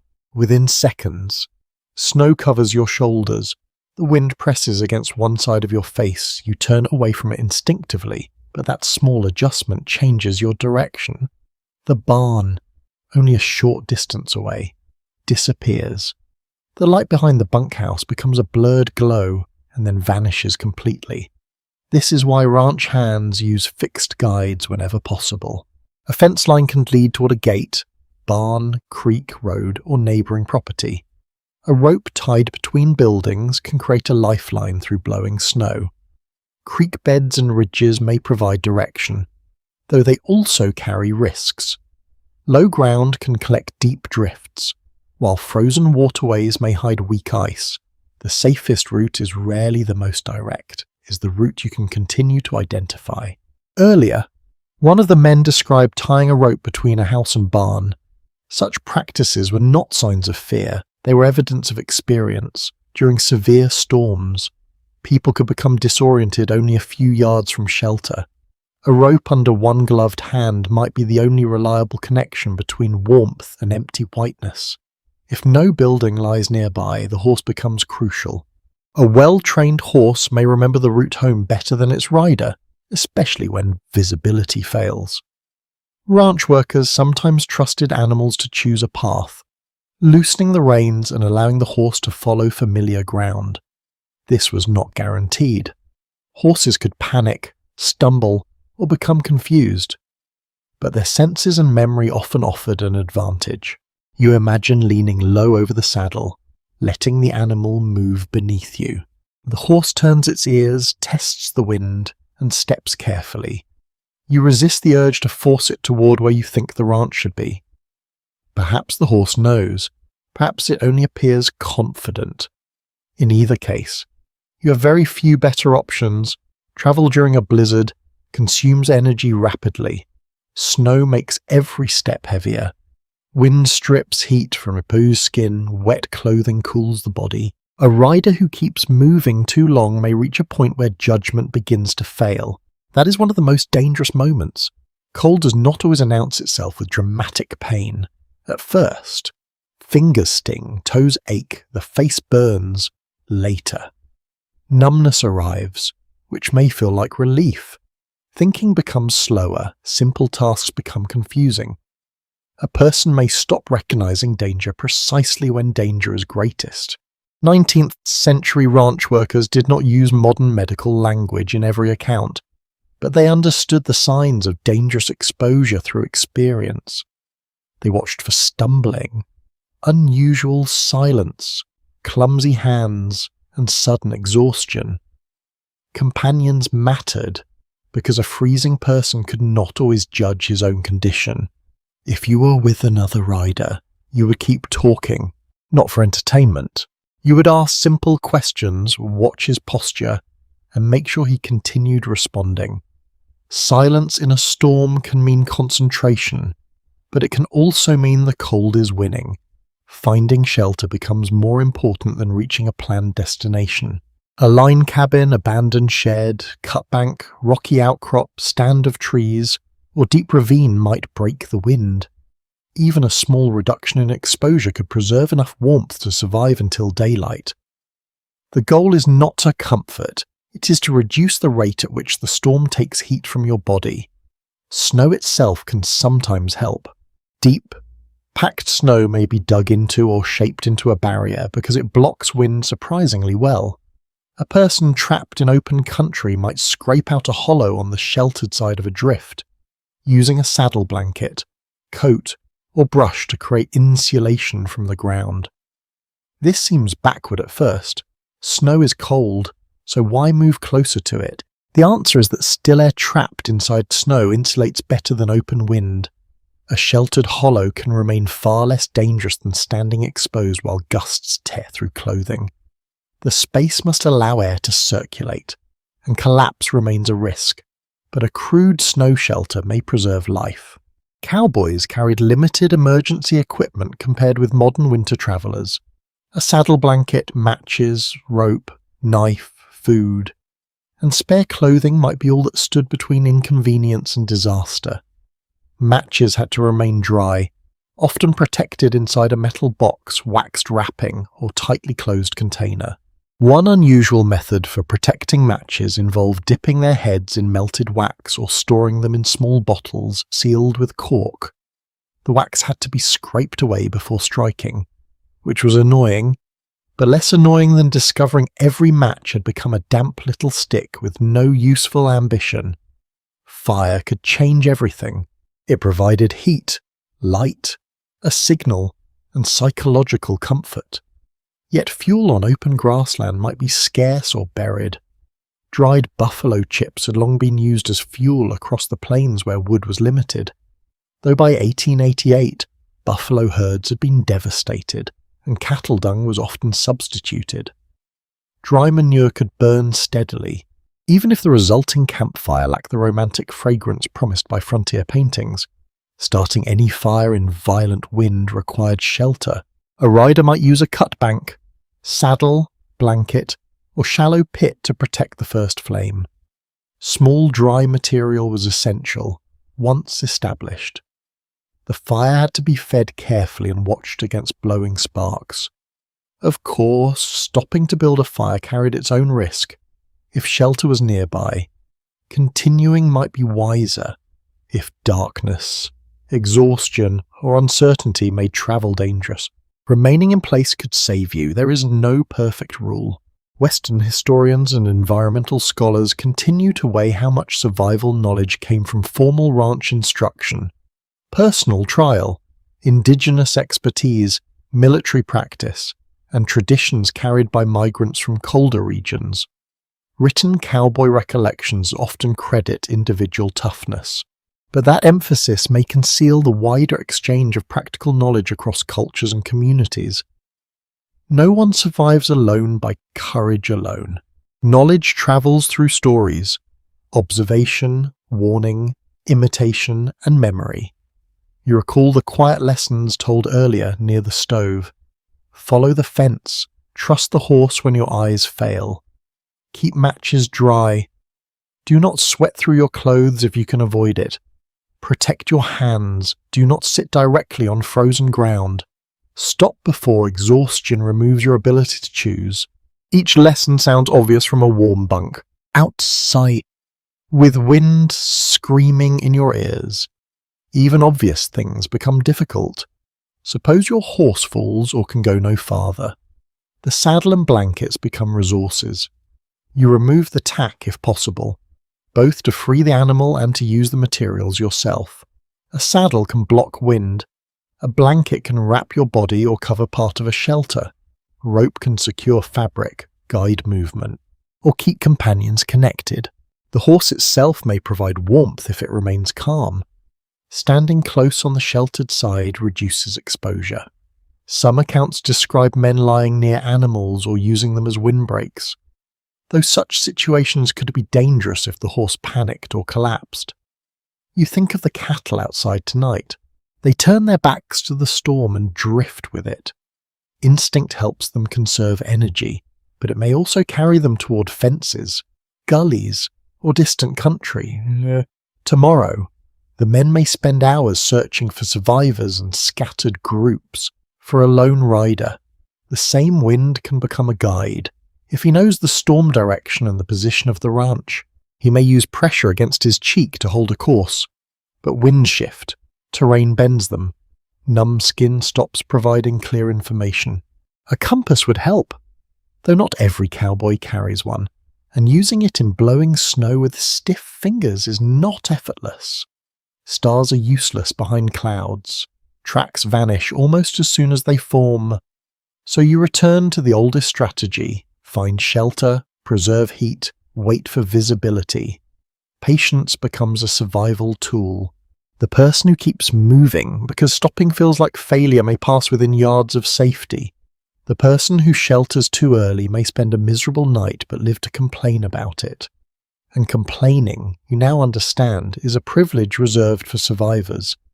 Inside the bunkhouse, the fire continues to burn. You hear the wind and imagine all the choices hidden within it. Somewhere beyond the walls, snow fills hoofprints, covers trails, and smooths the country into one pale surface. You pull the blanket closer. The techniques of survival seem practical and plain, but beneath each one lies the same quiet wisdom. Respect the cold before it teaches you personally. The warning settles quietly in your mind as the fire dims to a red glow and the room slips deeper into sleep. Outside, the blizzard continues its work, burying tracks, smoothing rough ground, and covering the ranch beneath a fresh white silence. Inside, the bunkhouse becomes a chamber of breathing, creaking wood, and half-formed dreams. You lie on your back and stare into darkness. The ceiling is only a faint shape above you. A knot in one board catches the stove's final light, then disappears when the embers shift. Somewhere near the wall, a man turns beneath his blanket and whispers a name you do not recognize. Perhaps it belongs to his mother, perhaps to a sweetheart, perhaps to a horse that once threw him into a creek. Dreams rarely explain themselves politely. Your own thoughts begin wandering. They move away from the storm and across distances that feel impossible from this isolated room. You imagine a town with bright windows, a railway platform, a kitchen filled with warm bread, or a quiet bedroom where no one snores 3 feet from your head. Sleep on the range is not always peaceful. Ranch work leaves the body exhausted, but exhaustion does not guarantee rest. Muscles ache, cold enters through the mattress, the stove changes temperature through the night, men cough, talk, grind their teeth, and rise to check the fire. Still, sleep is essential. A ranch hand may spend 10 or more hours working outdoors, depending on the season and the task. During roundups, branding, or emergencies, the day can stretch far longer. Lack of sleep makes riding more dangerous, weakens judgment, and slows reactions around large animals. You remember the younger cowboy near the door. He remains dressed beneath his blanket, ready in case the horses need help. His boots stand close, and one hand rests outside the bedding.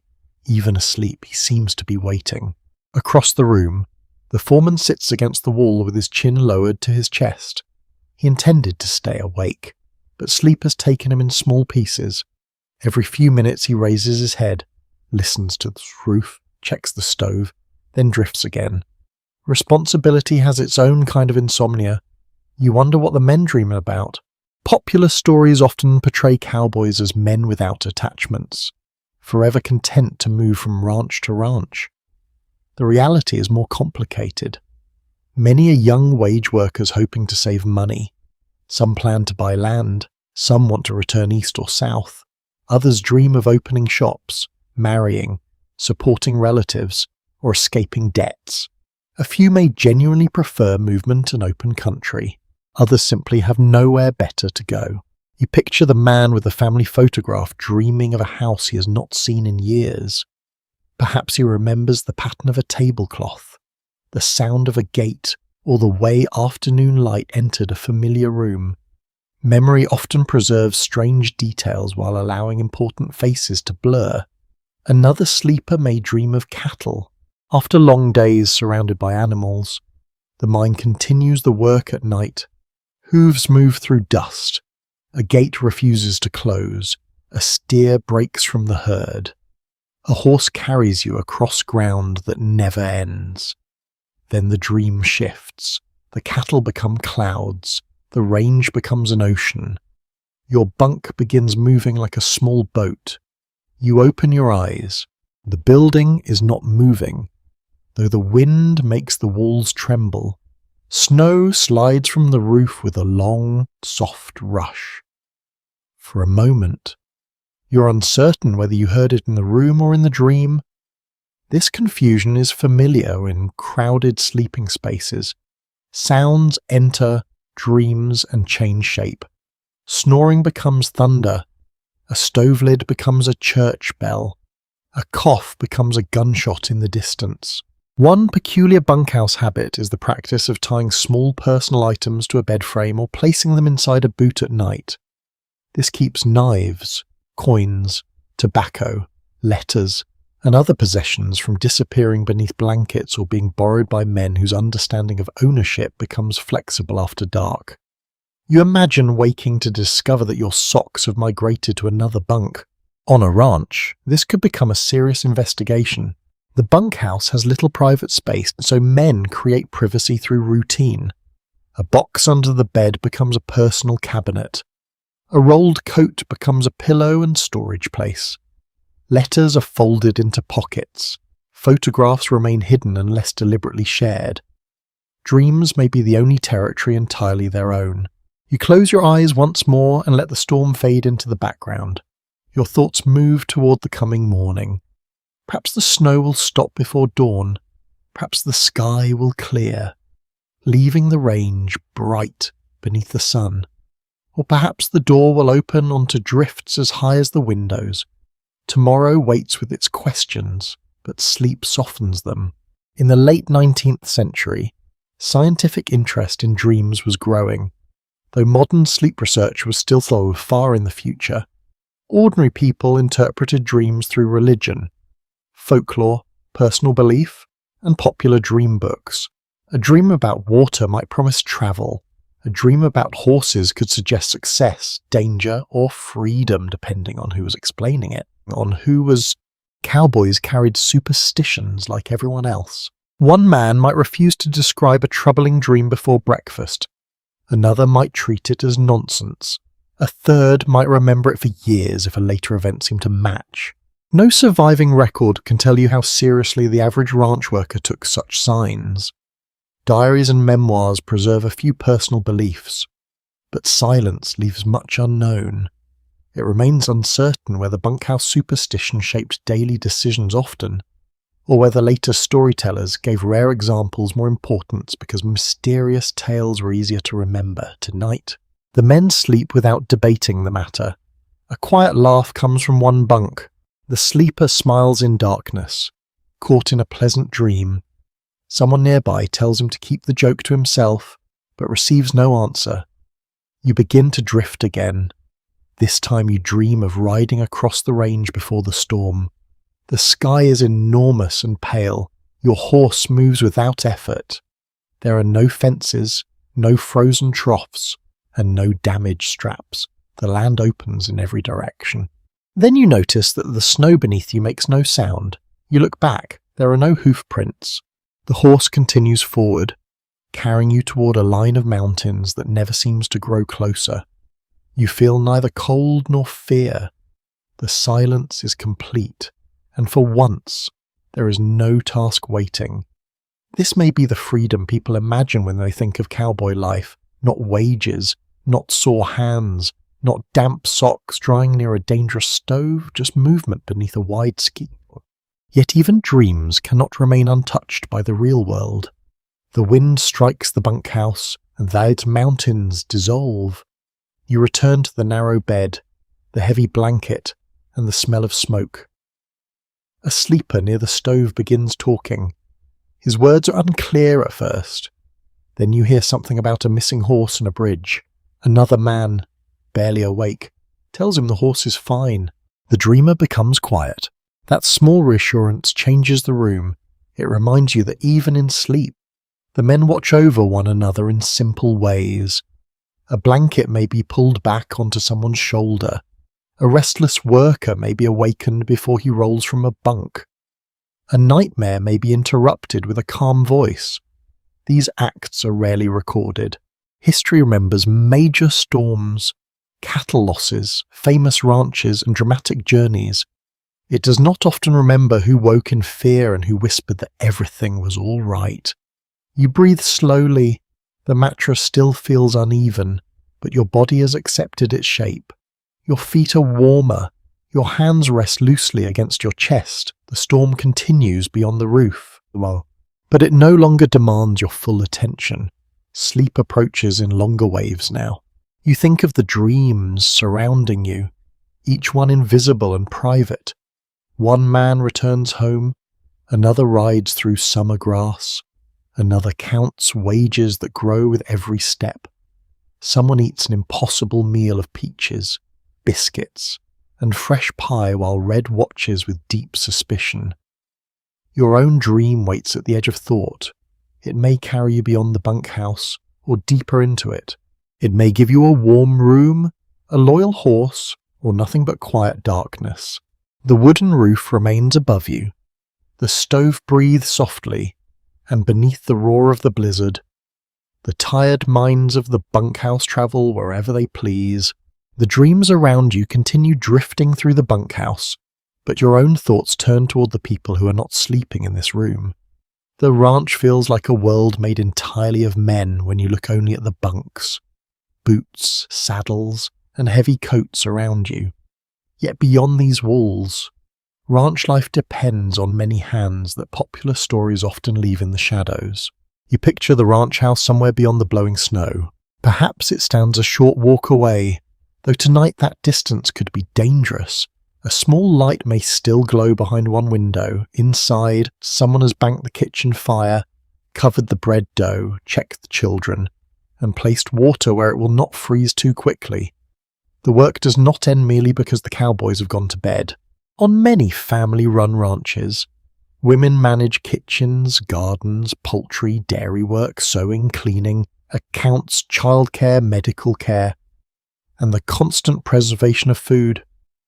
They may also feed livestock, help during carving, ride long distances, repair equipment, and take over ranch management when husbands or relatives are absent. Their labour is often described as helping. That small word hides an enormous amount of work. You imagine rising before dawn in the ranch house. The stove must be relit. Water may need to be carried or thawed.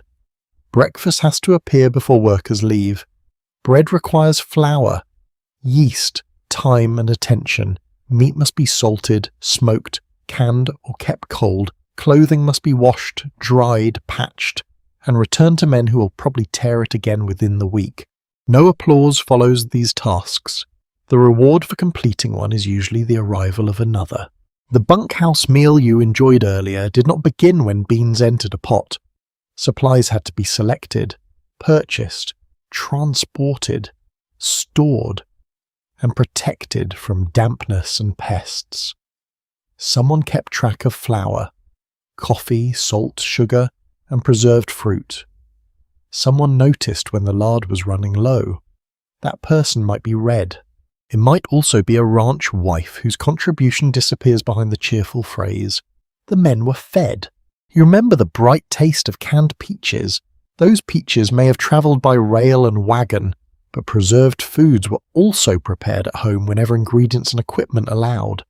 Women spent long hours drying fruit, making preserves, pickling vegetables, and sealing food in jars. A failed seal could spoil an entire batch. A broken jar wasted money and labour, money. A good pantry could make the difference between a difficult winter and a desperate one. By 1888, expanding railway networks and commercial canning made packaged food more available in parts of the West. Still, access varied sharply. Isolated ranches could not rely on regular deliveries, especially during winter storms. A household that failed to plan ahead might face weeks of repetition or shortage. You can almost hear a woman in the ranch kitchen counting sacks and jars while someone confidently assures her there is plenty of everything. There is never plenty of coffee. Families brought another rhythm to ranch life. Children carried messages, gathered eggs, hauled water, watched younger siblings, and completed chores suited to their age. Older children might ride, help with livestock, or travel considerable distances to school when one was available. Education on the frontier was irregular. Some communities built small schoolhouses and hired teachers for short terms. Other children studied at home from a limited collection of books. Weather, work, distance, and family finances could interrupt lessons. A blizzard like tonight's might close a school for days. It might also trap a teacher at a ranch, which would be excellent news for lessons and unfortunate news for anyone hoping the storm had cancelled arithmetic. You imagine children lying awake in the ranch house listening to the same wind that circles your bunkhouse. They may feel frightened by the roof creaking and snow striking the windows. An adult reassures them that the walls are strong, even while quietly wondering how the cattle are doing. Women often carried the emotional burden of maintaining calm. They comforted children, cared for sick workers, wrote letters to distant relatives, and tried to preserve a sense of ordinary family life in surroundings that could become dangerous without warning. That does not mean frontier women were endlessly patient symbols of sacrifice. They grew tired, angry, lonely, ambitious, and bored. Some loved ranch life, others hated its isolated. Some chose it with enthusiasm, others followed family decisions they had little power to control. Letters and diaries reveal both affection and frustration. One woman might praise the clear air and open space. Another might describe mud, insects, smoke, loneliness, and men who entered the kitchen without removing their boots. The second account feels entirely believable. The West also included women working outside conventional family roles. Some operated boarding houses, laundries, restaurants, stores, and ranches.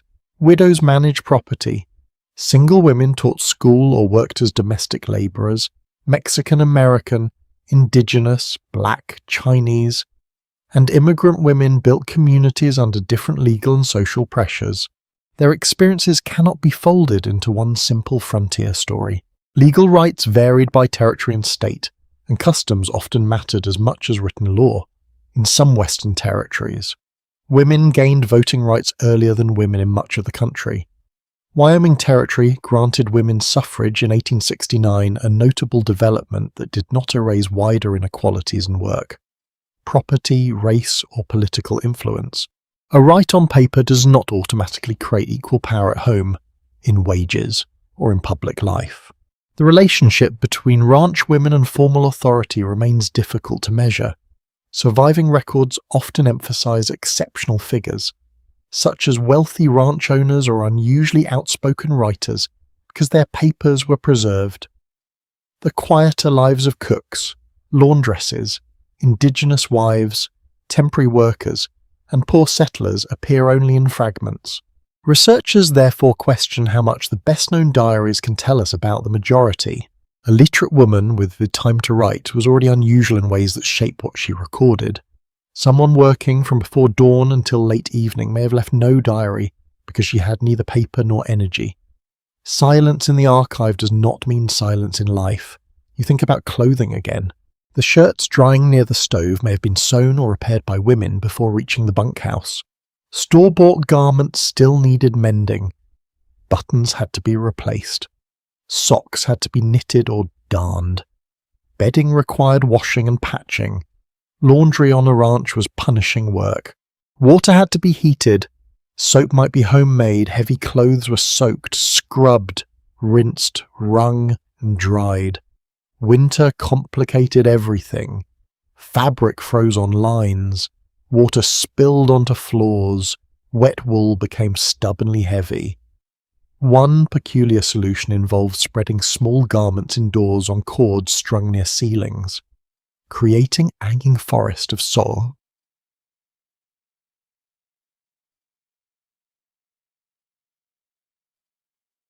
Underclothes and towels.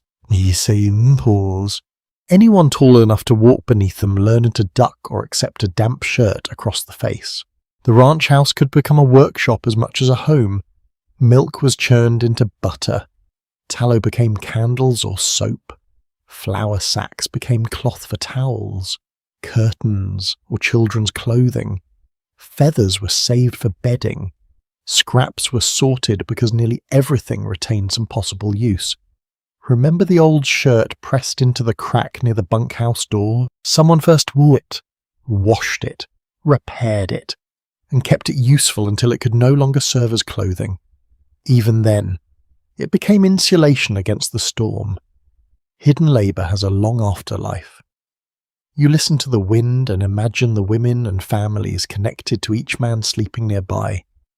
A mother waits for a letter. A wife keeps account of wages. A sister preserves a photograph. A daughter wonders when her father will return. Some cowboys have no close family ties left. Others speak rarely of them, because distance hurts less when left unnamed. The ranch is not isolated from family life, it is threaded through with it. Money moves homeward, letters cross territories, recipes, songs, habits, and stories travel between bunkhouses and kitchens.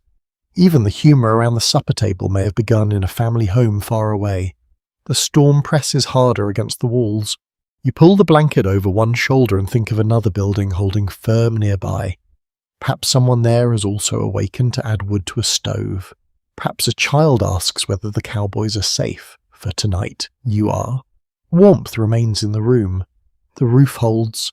The bunks are occupied by tired men whose lives extend far beyond the ranch, and behind the visible labour of horses, fences, and cattle stands another world of work, mostly quiet, often unrecorded, and absolutely necessary.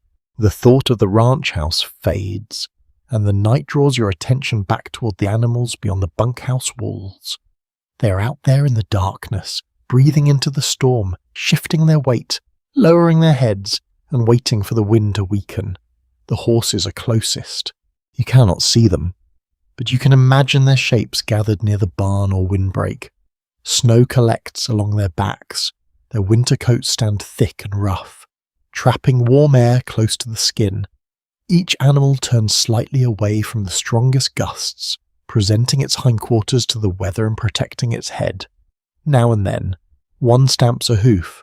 The sound reaches you as a dull vibration through the frozen ground. Horses tolerate cold better than many people expect, especially when they are dry, healthy, well-fed and protected from wind. Their digestive systems produce heat as they process forage, so access to hay or grass matters greatly during severe weather. A hungry horse does not merely feel empty, it loses part of its internal furnace. You picture the younger cowboy lying near the door, still half awake, listening for any change in the animals' voices. He knows the difference between an ordinary whinny and a call that suggests fear or pain. That knowledge is built slowly. A horse may snort because snow has entered its nostrils. It may call because another animal has moved away. It may strike a wall from impatience, crowding, or alarm. Ranch hands learn to read ears, posture, breathing, and movement with the same care they use to read weather. The relationship between rider and horse is practical, but it can become deeply personal. A cowboy may spend more waking hours with his mount than with any human companion. He depends on the animal for speed, balance, transportation, and safety.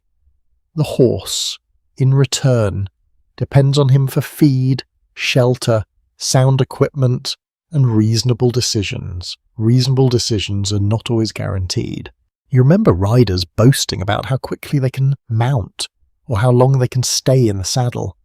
The horse rarely participates in these stories, though it has probably carried most of the responsibility beyond the horses. Cattle are scattered across the dark range. Some may be grouped in a sheltered draw, others may be moving with the wind. Cattle often drift before storms, walking away from the pressure against their faces. This instinct can lead them toward lower ground or some natural protection, but it can also carry them into fences, ravines, rivers, or miles of unfamiliar country. Snow gathers around their legs. The herd presses closer together when conditions worsen. Animals on the outer edge receive the full force of the wind, while those inside gain some protection from neighbouring bodies. Positions shift as cattle move, jostle, and search for firmer footing. You imagine the low sounds passing through the herd, a deep bellow, a calf calling, the steady rustle of bodies moving through snow. These noises are small beneath the blizzard, yet together they form another hidden world beyond the bunkhouse. The cattle industry of the late 19th century depended heavily on animals surviving winter with limited shelter.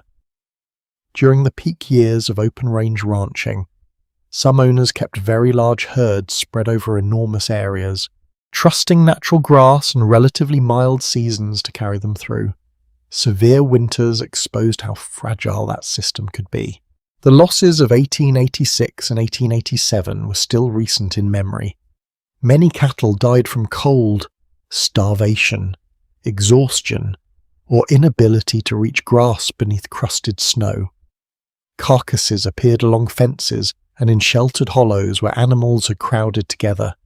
Financial damage forced ranchers to reduce herds, change feeding practices, and reconsider the belief that cattle could always care for themselves on open land. Tonight's storm revives those fears.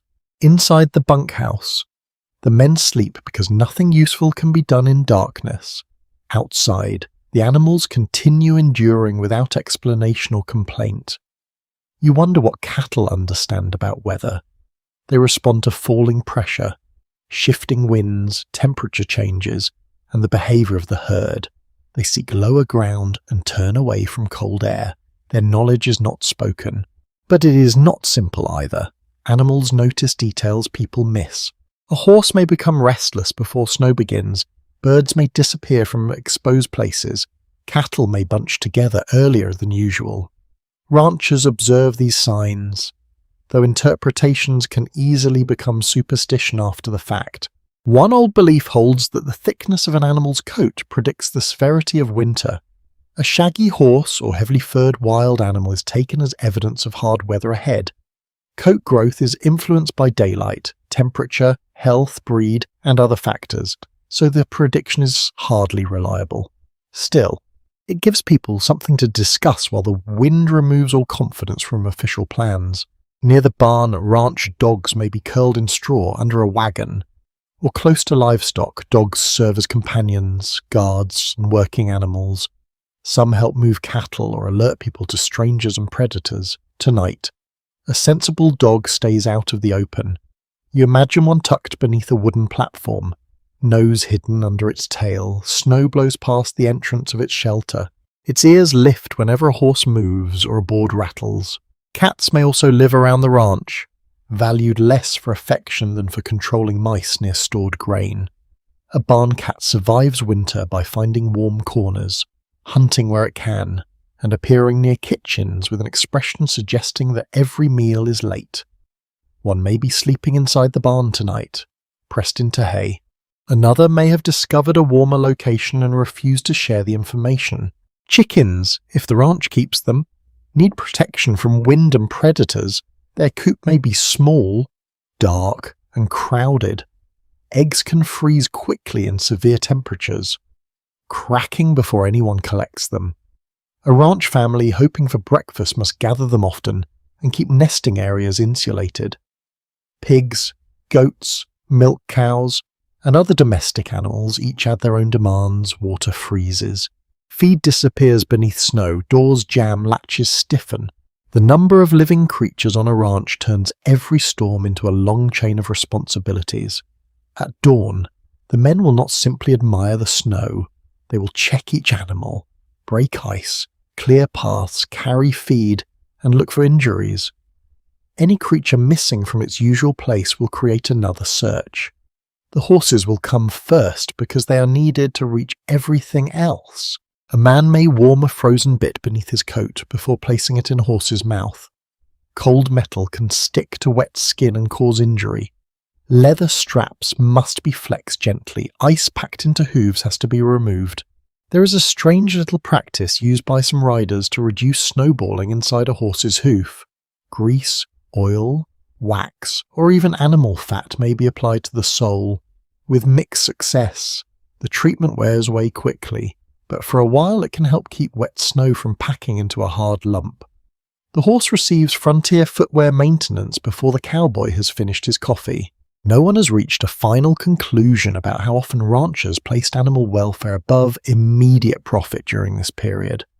Some records show careful feeding, shelter, veterinary attention, and genuine attachment. Others reveal neglect shaped by cost, distance, or the belief that losses were simply part of doing business. Individual ranches differed sharply, so did individual men. A cowboy might curse a stubborn horse for an hour, then give the same animal his last dry blanket. A ranch owner might speak proudly of a herd while refusing to spend enough on winter feed. Practical care, affection, economics, and habit all mixed together. You hear another faint call outside. The younger cowboy lifts his head. Everyone waits. The sound does not come again. Perhaps the horses have settled. Perhaps the wind carried a noise from farther away. The cowboy remains still for a moment, then lowers himself back into the bunk. You imagine the animals standing beneath the storm, each enclosed within its own warmth, instinct, and patience. They do not know that the year is 1888. They do not know about cattle markets, railway prices, ranch debts, or Western legends. They know hunger. They know shelter. They know the pressure of wind and the comfort of another body nearby. The blizzard continues, but life continues within it. Horses breathe clouds into the darkness. Cattle shift through deepening snow. Dogs curl tighter. Chickens settle beneath feathers. Somewhere in the barn, a cat opens one eye and decides that morning can wait. Inside, you listen to them without seeing them. Their presence surrounds the bunkhouse, quiet and essential, holding the ranch together through the frozen night. The animals remain in your thoughts until the darkness begins to thin around the edges of the room. At first, the change is so slight that you wonder whether you are imagining it. The window is no longer a black square. It has become a dim grey shape behind a thick layer of frost. Morning is arriving. The storm has quieted, though it has not fully passed. Wind still moves around the bunkhouse in long, tired breaths. Snow slides from the roof and lands outside with soft, heavy thumps. The building seems to release the tension it has held through the night. One man wakes and lifts his head. Another follows. Soon the room fills with the small sounds of reluctant movement. Blankets are pushed aside. Boots are pulled closer. Someone coughs, someone groans, and someone declares that he has slept beautifully, which causes several nearby voices to question his honesty.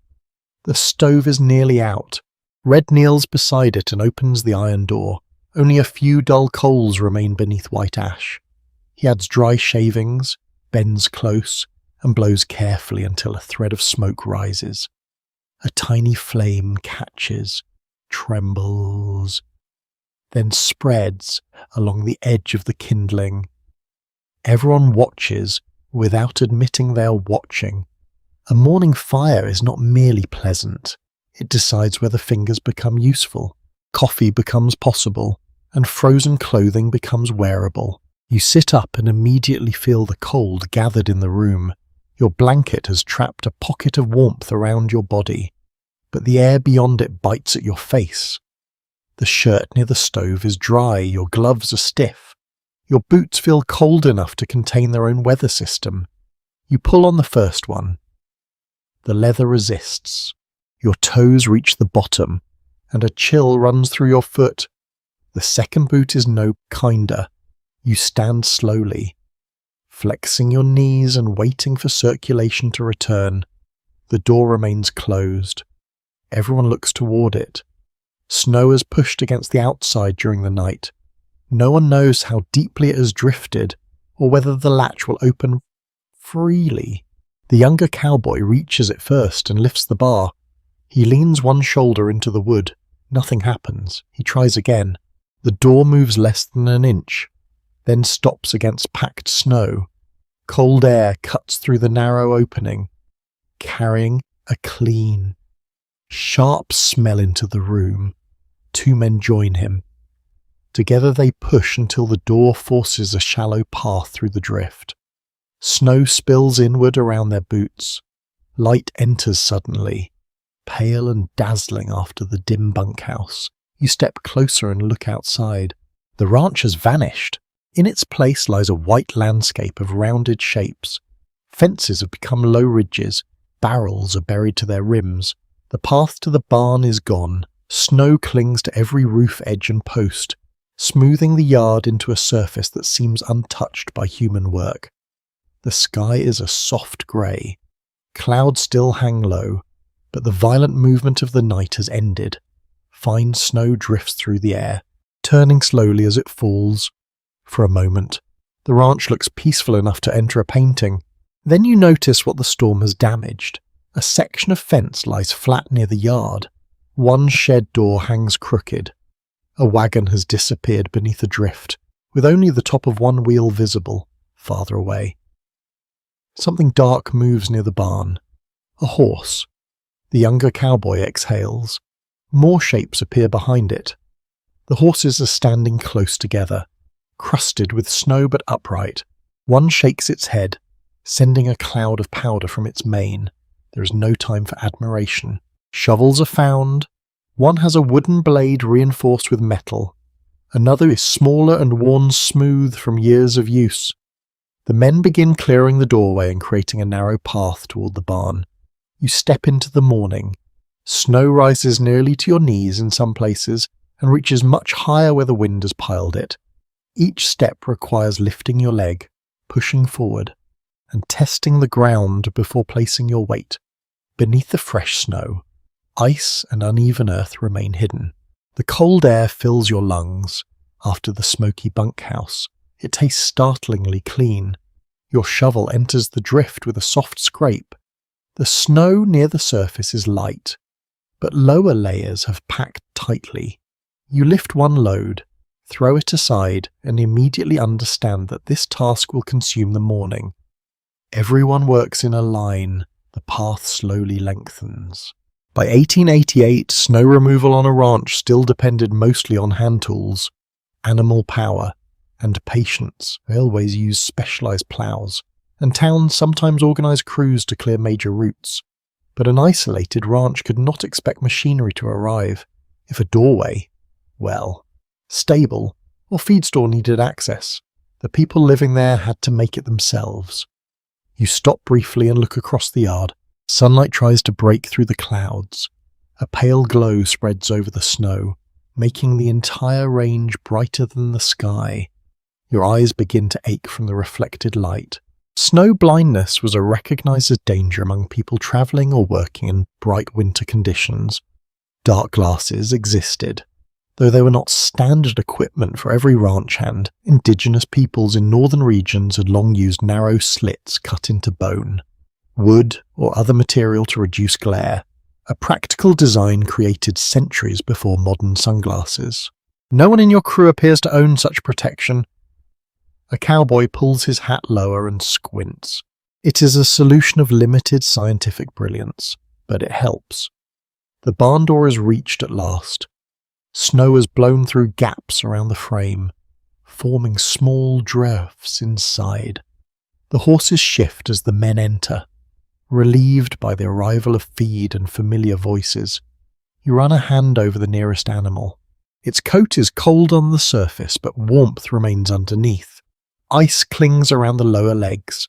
The horse lowers its head toward you, searching for food or perhaps simply checking whether you have brought anything useful. Hay is distributed. Water is the next problem. The trough is frozen beneath a hard white crust. You and another man begin breaking the surface with an axe and iron bar. Each strike echoes across the quiet yard. Pieces of ice are lifted out and thrown aside, exposing dark water below. The horses crowd forward. You hold them back until the sharp fragments are cleared. Beyond this barn, the cattle must be found. From the highest point near the yard, you scan the range. The familiar view has changed completely. Draws are filled. Trails are erased. Fence lines appear and vanish beneath drifts. Dark shapes stand far to the south. Part of the herd has gathered near a low ridge where the wind has stripped some snow from the grass. Other cattle are scattered farther away. A few may have drifted beyond sight during the night. The foreman studies the land in silence. He assigns pairs of riders to search once the horses are prepared. No one goes alone. Visibility is improving. But another squall could arrive, and deep snow makes every journey slower. Written ranch accounts from severe winters describe mornings of confusion, yet the surviving stories rarely agree on how quickly crews could recover after major storms. Some memoirs present ranch hands riding out almost immediately with remarkable efficiency. Other records mention days of blocked travel, exhausted horses, and missing livestock. Later memory may have shortened long, may have frustrating searches into cleaner tales of courage. This morning does not feel clean or heroic. It feels cold, slow, and uncertain. You help saddle a horse, warming the bit inside your coat first. The animal accepts it with a reluctant shake of the head. Snow packed around its hooves is removed. Straps are checked twice before the riders leave. Red appears with tin cups of coffee. Steam rises into the pale air. The drink is bitter and slightly gritty, but heat spreads through your hands as you hold it. No one asks whether breakfast is ready. Coffee is breakfast's advance scout, sent ahead to make conversation possible. A small shape emerges from beneath the barn. The ranch dog crawls out, stretches, and shakes snow from its coat directly onto the nearest cowboy. The man protests. The dog looks pleased with its contribution to the morning. Then the animal trots along the new path as if it had personally cleared it. The riders mount, hooves sink into the snow, and the horses move carefully toward the waiting cattle. You remain behind for the moment, helping open access to feed and checking the damaged fence. The ranch is waking beneath the storm's aftermath. The room around you is temporary, but for this morning it remains alive. Men speak near the stove. Snow melts from boots. The dog appears at the door, shakes itself, and is immediately told to leave. It ignores the instruction and lies near the warmest bunk. A remarkably accurate summary of authority on the frontier. You take your cup and sit for a moment. Years from now, perhaps no one will know you were here. The bunkhouse may collapse beneath another winter. Grass may cover the foundation. A road may cross the range. A new owner may find an old nail and toss it aside. Still, this night has happened. The storm has passed over the roof. The men have shared warmth. The animals have waited beyond the walls. You have listened to wood, wind, laughter, and sleep. The forgotten bunkhouse does not need fame to matter. It matters because people lived here, and because ordinary life, however briefly preserved, is the substance from which history is made. Outside, a voice calls for help with the feed. You finish the coffee, set down the cup, and rise from the narrow bunk one more time. The call from outside reaches you through the open doorway, and you rise with the others, leaving the bent playing card and wooden clothespin beside the stove. Snowlight fills the room, pale and soft, touching the bunks, the hanging coats, and the scratches in the floor. For a moment, you pause at the threshold. The blizzard has moved eastward across the range. Its clouds remain low on the horizon, but above the ranch, the sky is beginning to open. A narrow strip of blue appears between layers of grey. Sunlight catches the drifting snow and turns each flake bright for an instant before it settles. You step into the yard. The cold is still deep, but the wind has weakened. Without its constant pressure, the morning feels strangely quiet. Sounds travel farther now. You hear a shovel scrape near the feed shed, a horse blowing through its nostrils, and cattle calling from the ridge. Men work in scattered groups. Some carry hay. Others repair the fallen fence. 2 riders guide another cluster of cattle towards shelter. No one speaks about surviving the night. There is too much work, and survival on a ranch is often treated less like a triumph than a reason to begin the next task. You take hold of a rope and help drag a loose gate back into position. Ice has formed along the hinges, so every movement is slow. Your gloves stiffen as you work. The rope bites into your palms. The bunkhouse waits behind you, smoke lifting from its chimney. You think about how ordinary it looks. Anyone passing at a distance might see only a small wooden building beside a barn. They would not know what happened inside during the storm. They would not hear the card game, the harmonica, or the laughter over canned peaches. They would not smell coffee, damp wool, and leather drying near the stove. They would not know that one cowboy remained dressed through the night because he worried about the horses, or that another woke repeatedly to feed the fire. History rarely preserves a complete night. It keeps fragments. A weather report might record falling temperatures and snowfall. A ranch ledger might list lost cattle.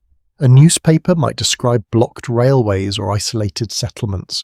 A letter could mention that the storm was terrible, then move immediately to family news and the price of flour. The rest disappears unless you imagine your way back into it. You lift the gate while another man guides the hinge into place. It settles with a heavy knock. The repair is temporary, but it will hold until stronger work can be done. Temporary solutions are part of frontier life. A coat patch lasts until another tear appears.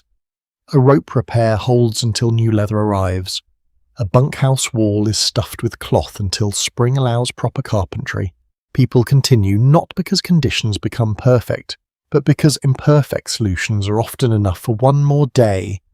By late morning, the sun finally breaks through. The change is immediate. Snow shines across the range with such brightness that everyone lowers their hat brim. Shadows appear beside fence posts and horses. The landscape regains shape. You can see the low ridge where cattle sheltered. You can see the trail the riders made through the drifts. You can see the roof of the bunkhouse uneven beneath its white covering. The open range no longer looks threatening. It looks almost gentle. That is one of its tricks. A landscape capable of exhausting animals, freezing water, and erasing a traveller can become beautiful within hours. The beauty does not cancel the danger, and the danger does not cancel the beauty. Both remain present. The American cattle frontier of the late 19th century lived inside that tension. It offered wages, movement, skill, community, and moments of extraordinary space. It also brought isolation, unstable employment, harsh weather, physical injury, racial inequality, and dependence on distant markets. The cowboy became a symbol partly because the work stood at the meeting point between wilderness and industry. You ride a horse, but your wages depend on railway prices. You follow cattle across grass, but wire divides the ground. You sleep in a handmade bunk, while factory-made tools hang on the wall. You study clouds, while telegraph lines carry official forecasts toward towns. The world is changing around you. Though this morning still belongs to snow, animals and human hands. A ranch dog bounds through the drifts, disappearing almost completely before leaping back into view. It chases nothing in particular and seems delighted by its own survival. Near the barn, a cowboy removes a frozen cloth from a bucket and holds it upright. The fabric has become so stiff that it stands without assistance. He places it on the snow like a small flag. Another man salutes it solemnly. For a minute, everyone laughs.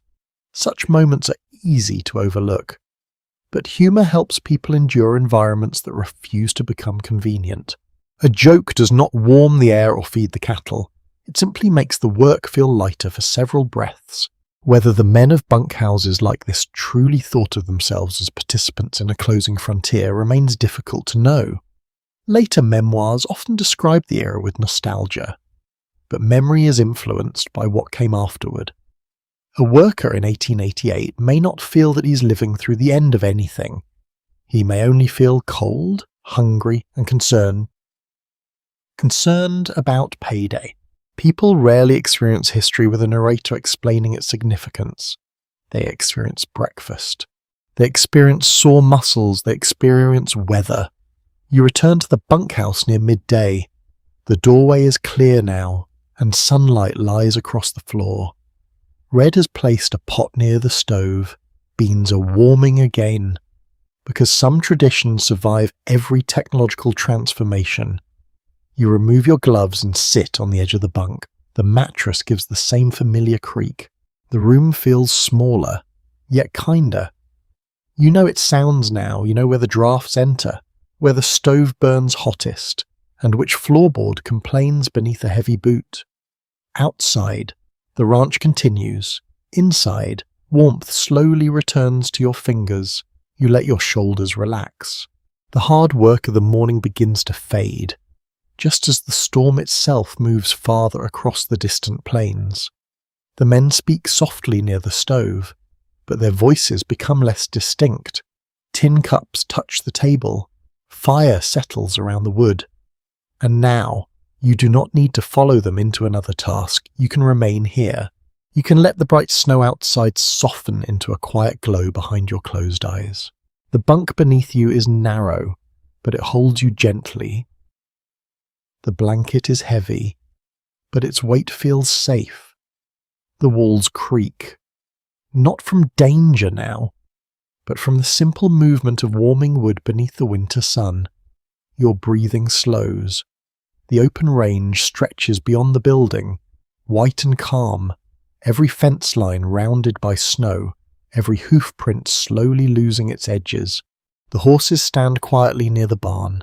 The cattle gather along the sheltered ridge. Smoke rises straight from the chimney because the wind has finally rested. You no longer feel the cold rope against your hands or the frozen ground beneath your boots. Those sensations drift away. Joining the storm beyond the horizon, the voices near the stove become a low murmur. A spoon moves inside a tin cup. A log settles softly. Nothing requires your attention. The year 1888 can continue without you for a while. The gates will be repaired, the animals will be fed, the coffee will remain stronger than necessary. You're allowed to rest. Imagine the last light of afternoon moving slowly across the bunkhouse floor, touching the forgotten card, the old clothespin, and the names carved into the wall. Each small thing waits in silence, holding its ordinary stay. The light climbs the opposite wall and fades. Outside, the snow turns blue beneath the evening sky. Stars appear one by one above the range, distant and steady. The ranch becomes quiet again, but this time no blizzard approaches. Only a soft breeze passes across the drifts. Only the horses breathe in the darkness. Only the stove gives its warm and patient rhythm. You pull the blanket closer, feeling the day loosen its hold. Your thoughts become lighter, slower and farther apart. The bunkhouse keeps watch. The wooden roof remains firm above you. The great winter landscape rests beyond the door, and you drift gently into the calm of the frontier night, safe beside the fading fire, while snow lies peacefully across the open range. Sweet dreams.